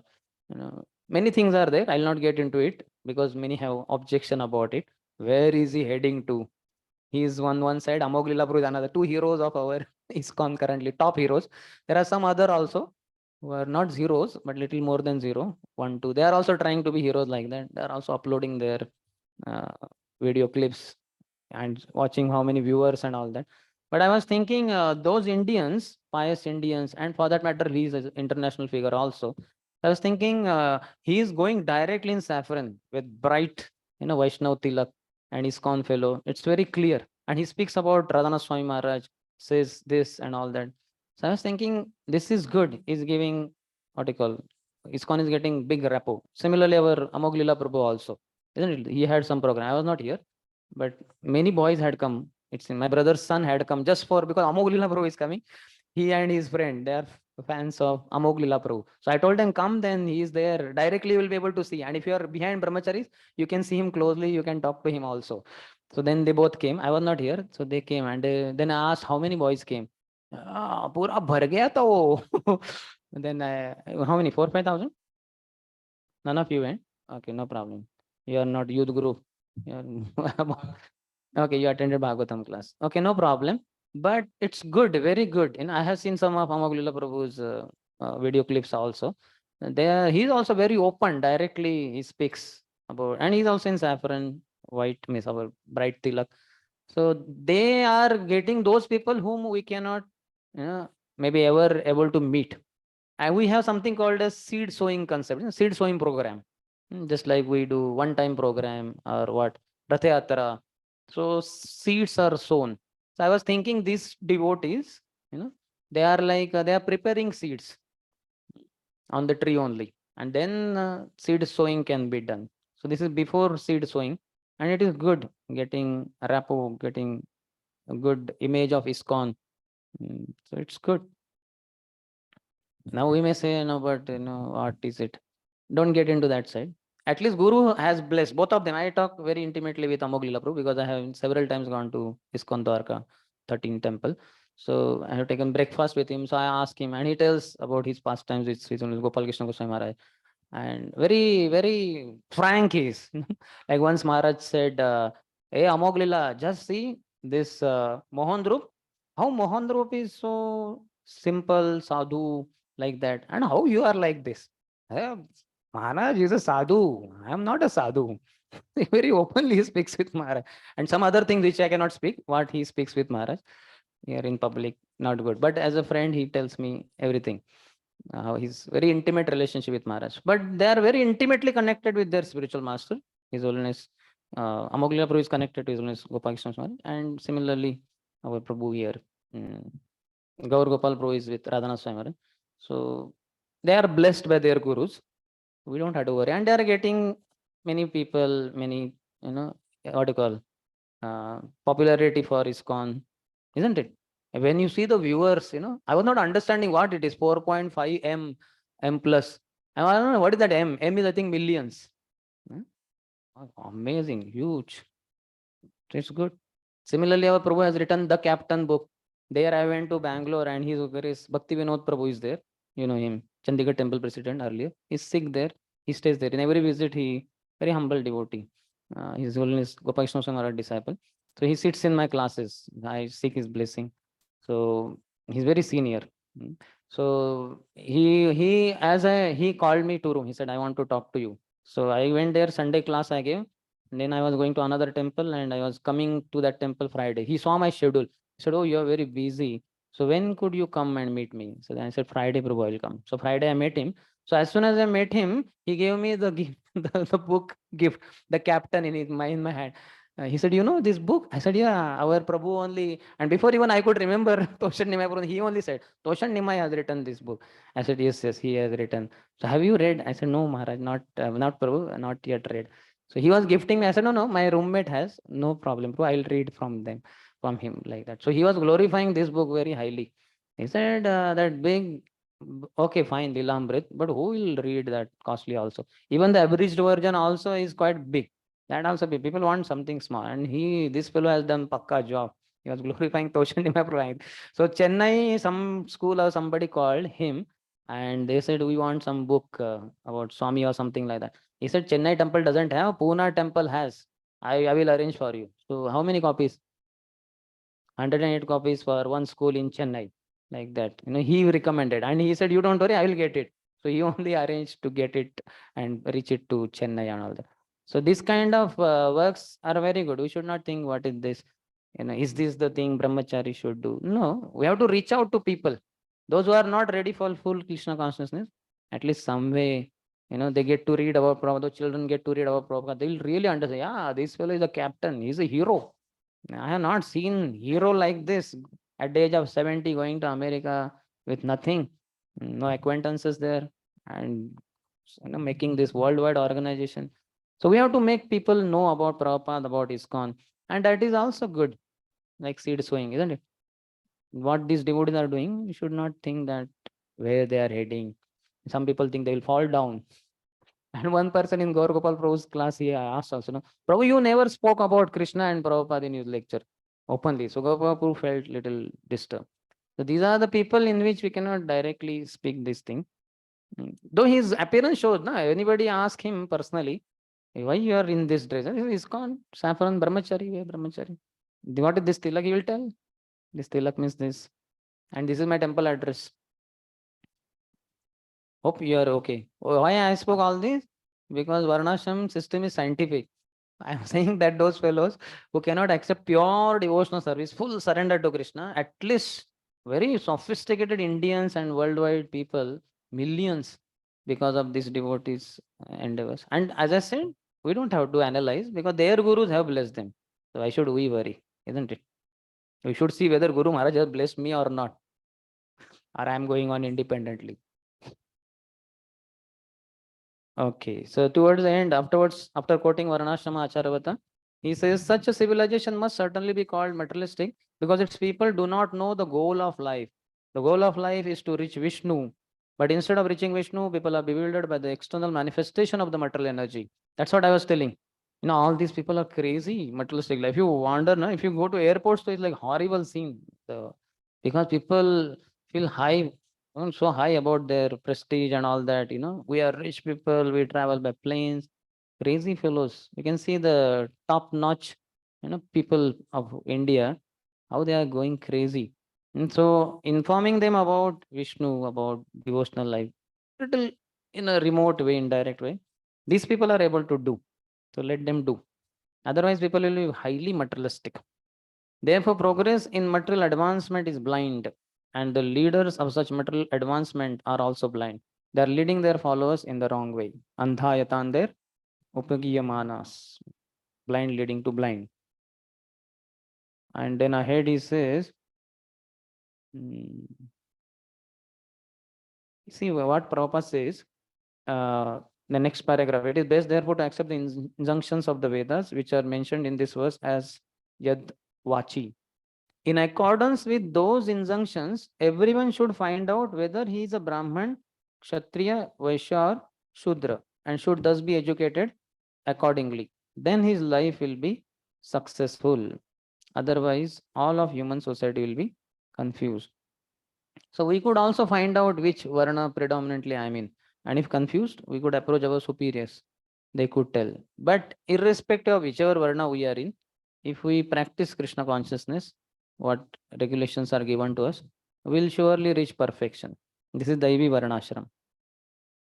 Sometimes people become quite critical or quite particular about this thing, like, how do I know what is my Varna? Have you heard? How many of you heard this question? How do I know? It's a big confusion. So Prabhupada is saying, what is he saying?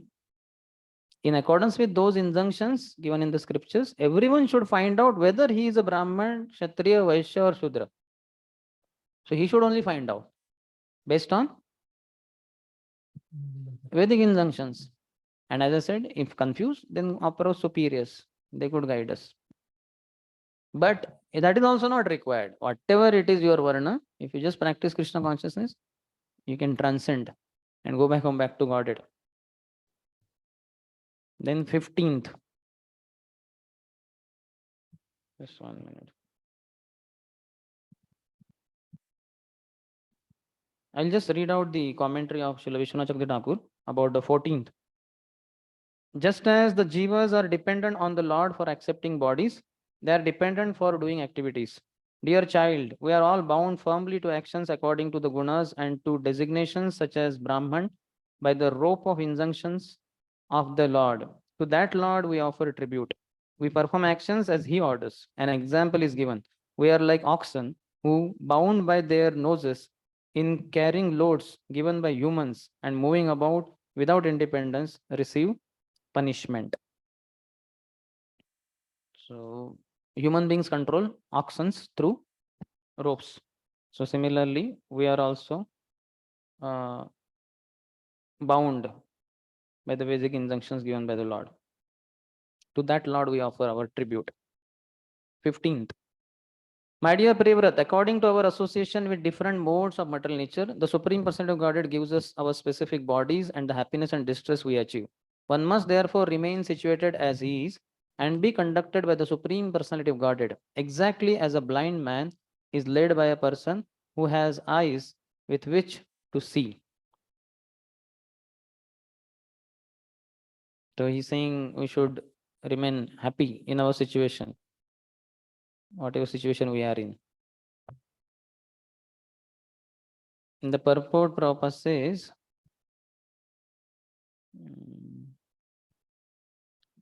he quotes Sarva Dharman Parityaj in the second paragraph, and then after that he says, everyone can adopt this process as stated in this verse.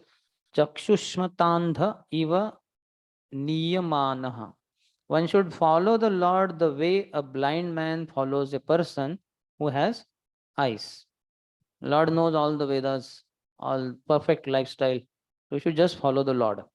Just like a blind man catches hand of somebody who has eyes and he is led across the road. Manmana Bhavamatokto Prabhupada quotes, and then ahead in the next paragraph he says, being completely surrendered to the Supreme Personality of Godhead, we should not aspire for happiness or regret distress. We must be satisfied with the position allotted to us by the Lord. So that is a sign of a surrendered devotee. Yadrucha labha santushto dvandvatito vimutsarah. Yadrucha labha santushto. Whatever comes of its own accord, devotee is satisfied. He is free from dvandva, dualities. Dvandvatito is beyond that. Vimutsarah, he is free from envy also. These are the signs of those who are free from envy, free from dualities. Our Tukaram Maharaj says, I think, Thevile anante jaise, arhavechi taise, chitte asudyave samadhana. Thevile anante jaise. Lord is unlimited. So unlimited Lord has kept you. How will he keep you? He will keep you unlimitedly only. But we think now there is a limitedness, there is some limitations there. Some things are missing in my life. No. All sorts of incompleteness is experienced due to the incomplete understanding of the complete whole. So Lord Ananta will keep you Ananta only. So Thevile Ananta jaise, rahave taise. Just stay like that only. Don't endeavor for economic development. Don't endeavor for materialistic improvement in life. Chitte asudyave samadhana. In the heart, one should have satisfaction. And this is the quality of satisfaction. Brahman. What is the example? Siddharkolavich. He was not born in Brahmin family, but okay. But I'm talking about particularly Brahmin. Tamarind and rice. Okay, theek hai, chalo. That is modern time, huh? Which Brahmana? Rukmini sent Brahmin from Kautindyapur, Vidarbha, to Dwaraka with her love letter that, oh Lord, please come rescue me, etc. So as soon as Krishna sees him after doing his puja, etc., what does he ask him? Are you satisfied? And what does he say? No, I am not satisfied. He doesn't say that. He's fully satisfied. He did not come to Krishna to ask. In fact, Sudama also, he did not go to ask anything. He was satisfied, but just to please his wife.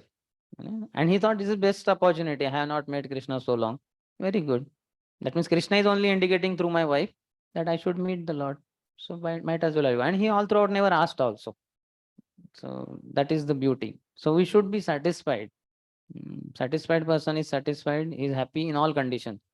They say, no, what that God has provided for everyone's needs, but not for any man's greed. That the richest person of the world, he was asked in interview on TV that if you have to tell your ambition in one word, what would you say? Ambition in one word. What did he say? More. M-O-R-E. He wants more. Now what more? What he has, we can't even imagine in our life. And he has it all. And then he says, I want more. That story in childhood we have heard. That man went to king saying, give me some 10 feet by 10 feet land, something for my staying.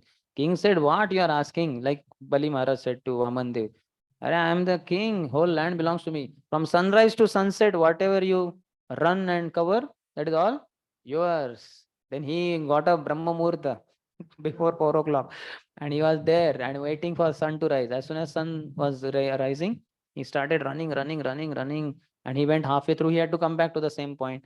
He thought morning is hot, so it takes time. Evening, I'll cover the same distance very quickly. And whole day, not even one grain of food, not even one drop of water. And afterwards, when he was returning, he was very exhausted, very tired, and running. There was some stone there. He stumbled across it, fell down, vomited blood, fell down on the ground, dead. And how much he covered? Maybe 6 feet by 6 feet. That was original requirement. He asked more only, 10 feet by 10 feet. And when opportunity came, he wanted to cover 1,000 or crore feet by crore feet. This is the greed. So one should not be like that. One who has Krishna, who is Lakshmipati, Madhav, the husband of goddess of fortune, he is satisfied in all conditions. And as much as one doesn't have Krishna, then he will go for wealth, fame, etc. That's what George Harrison in Apple Record writes, that book, Krishna book. Everyone is looking for Krishna. Some know and some don't. But everybody is looking for Krishna only. So we, if we have received Krishna in our life, it should be as automatically seen with satisfaction. In fact, Brahmins are the ones who have Krishna. Namo Brahmanya Devaya, Go Brahmanya Hitaya Cha. Krishna also is their well-wisher, and they are also topmost devotees of the Lord, Brahmanas and Vaishnavas. So we should be completely satisfied in all conditions of life. There should not be any regret, there should not be any hankering. Brahma Bhuta Prasannatma, na shochati, na kangshati. Oh, I did not get that item. No shochati, no lamentation. Oh, I want to have this. When would I have it? At the earliest, I want it. That kangshati, aspiration. That should not. I want to have Krishna. Chunyayitam jagat sarvam govinda virahena me. If I get Krishna, done. Like one grahastha, I have heard many years before. So when somebody visited his house, so his house only, so that person's grahastha's house. So the other visitor said, "Oh, this is yours, huh? In the house something. Oh, no, this belongs to Krishna." Like that. Then some other nice item. "Oh, this is yours. Oh, no, this is Krishna's." Like that. And like everything is Krishna's, he was saying like that. And ultimately when they came to altar, and then he said, "He is mine. Krishna is mine. And everything is Krishna's." हम ऐसा, अरे ये तो वो चालाकी है. That means सब कुछ इसका ही है. ऐसे बोल रहा है. नहीं, he meant it. He was not some ordinary grahastha. He was lover of Krishna. So we should be like that. Vishnu Chakradhar Thakur's commentary I am reading. I think that's little long, but okay. We are dependent even in enjoying the results of karma. Oh, Priyavrat. I think Anga is the word used. We receive happiness and distress as given by the Lord, but this is not some fault in the Lord. It arises from our attachment to actions connected to the gunas. Among all oxen, which are equal as far as common characteristics are concerned, according to the amount of good or bad actions, their master gives them rice with milk and ghee and puts them the best stables, or gives them rough chickpeas and dal or grass and corn. See, all are engaged in work, but based on who does properly and all, accordingly they are given different foodstuffs. Or he may put them outside in the mud and sun without food, beat them and scold them and feed them straw and leaves. In what manner should we accept these results? Whatever the master gives as good or bad results, only according to our good and bad qualities we should accept. The word is asthaya. What fault is there in the master? We should accept this with faith. One should see this as a good quality in the Lord. An example is given. Will the blind man scold the man with vision who, while leading him on the path, takes him on the path full of burning sun instead of on the shady path because he sees thorns on the shady path? Who understood?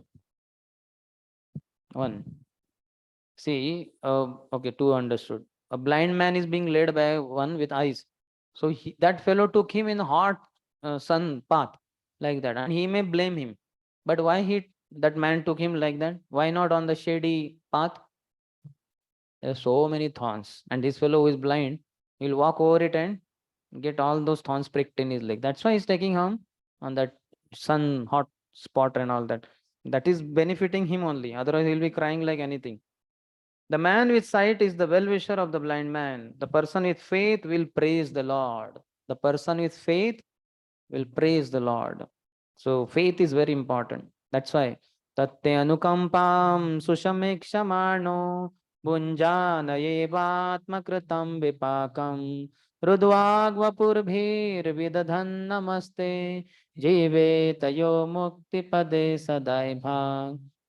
So whatever bad misdeeds I have done in my past, so I'm just getting the reaction. In fact, Krishna is very mercifully has reduced the reactions to least, just a token punishment. So with his body, mind, and words, folded palms, he surrenders to the Lord. Such a person, for him, liberation is his rightful claim. Automatically, just by this thinking only, thinking is most important. He's automatically liberated. Just one more and we'll end. Even if one is liberated, he nevertheless accepts the body he has received according to his past karma. Without misconceptions, however, he regards his enjoyment and suffering due to that karma the way an awakened person regards a dream he had while sleeping. He thus remains steadfast and never works to achieve another material body under the influence of the three modes of material nature. Prabhupada in purport says, while sleeping, one dreams many unreal things, but when he awakens, he disregards them and makes progress in factual life. Similarly, a liberated person, one who has completely understood that he is not the body, but a spirit soul, disregards past activities performed in ignorance and performs his present activities in such a way that they produce no reactions. So this is the sign of one who has understood that he is not the body. Disregards past activities performed in ignorance. Sometimes devotees keep talking too much about that. In my Bangalore visit also, several questions were kind of centered around that. That I have this drawback, I have been having past like this. I said, come on, just now whatever we have been given, positive spiritual activity, you accept them wholeheartedly, practice them. Alone we may be weak, but with devotees we should practice very sincerely with determination. And all those past things, they all will be eradicated, that all will be gone. And that is a sign of one who has understood that he is not the body, disregards past activities performed in ignorance and performs his present activities in such a way that they produce no reactions. So that is the beauty one could have in Krishna consciousness. Small purport by Srila Vishwanath Chakravarti Thakur. Though, 1 minute, this is 16th. But this applies to action of an ignorant person, not to a jnani who knows Atma, who is above the knots of karma. This verse answers, as long as prarabdha karmas continue, the liberated person maintains his body, but a body just as a person remembers what he experienced in a dream without false identity when he wakes up. But because of desires for enjoyment, he must take another birth. But he does not accept the gunas, actions, or desires for attaining another body. So just like we have bad dream, something happened, we just discard it, knowing that that is not life, that's all illusion, whatever. Similarly, one should not focus on the mistakes of the past, rather do proper activities in the present, that means spiritual activities. Okay, we end here. 17 to 19, next small section, we'll begin tomorrow. I think questions we took in the class only. Any questions still? We were having discussion about the Brahman, Kshatriya, Vaishya, Shudra. Na? So now we see that as far as the brahmacharis, we are doing the whatever is being asked. No? Brahmanical service. Yeah. Now when it comes to the outside grihasthas, especially now we do understand the varnashram is completely topsy-turvy, currently. So now with the practice of Krishna consciousness, even though one may have been born as a Sudra by the association of the modes, gradually he elevates, he comes to Brahmanical level. So then one can, even though initially he was performing his occupation as a Sudra, gradually he may change to a Brahmanical activity. So, but then it is also mentioned sthane sthita sutigatam. One can remain in the position and continue his Krishna consciousness, because as a Sudra performing that occupational duty, if he is in Krishna consciousness, he can achieve perfection. But then or he can switch his occupation to a Brahminical platform. And Okay, I think it's a long question. If Yeah. our condition, we should just follow Guru's order, and that will take us back to Godhead. And if at all we fall down somewhere, we are not able to follow, we should fall down in Varnashram, and we should do those activities as per the Vedic injunctions. Ideally, is best is to always 24/7 follow Guru's order only. That will fetch all perfection. That is Daivi Varnashram. In that, there is no consideration of whether I am Brahman, Kshatriya, Vaishya, Shudra. Whatever service told in submission, I do it. Whatever service told to me. And if at all sometimes I'm not able to, then I should have my regular Varnashram. Sorry. Maybe if you want, you can ask tomorrow. We'll end here now. ग्रंथराज Shrimad Bhagavatam की जय, शिल प्रभुपाद की जय, समवेत गौर भक्तवृंद की जय, निताय गौर प्रेमानंदी।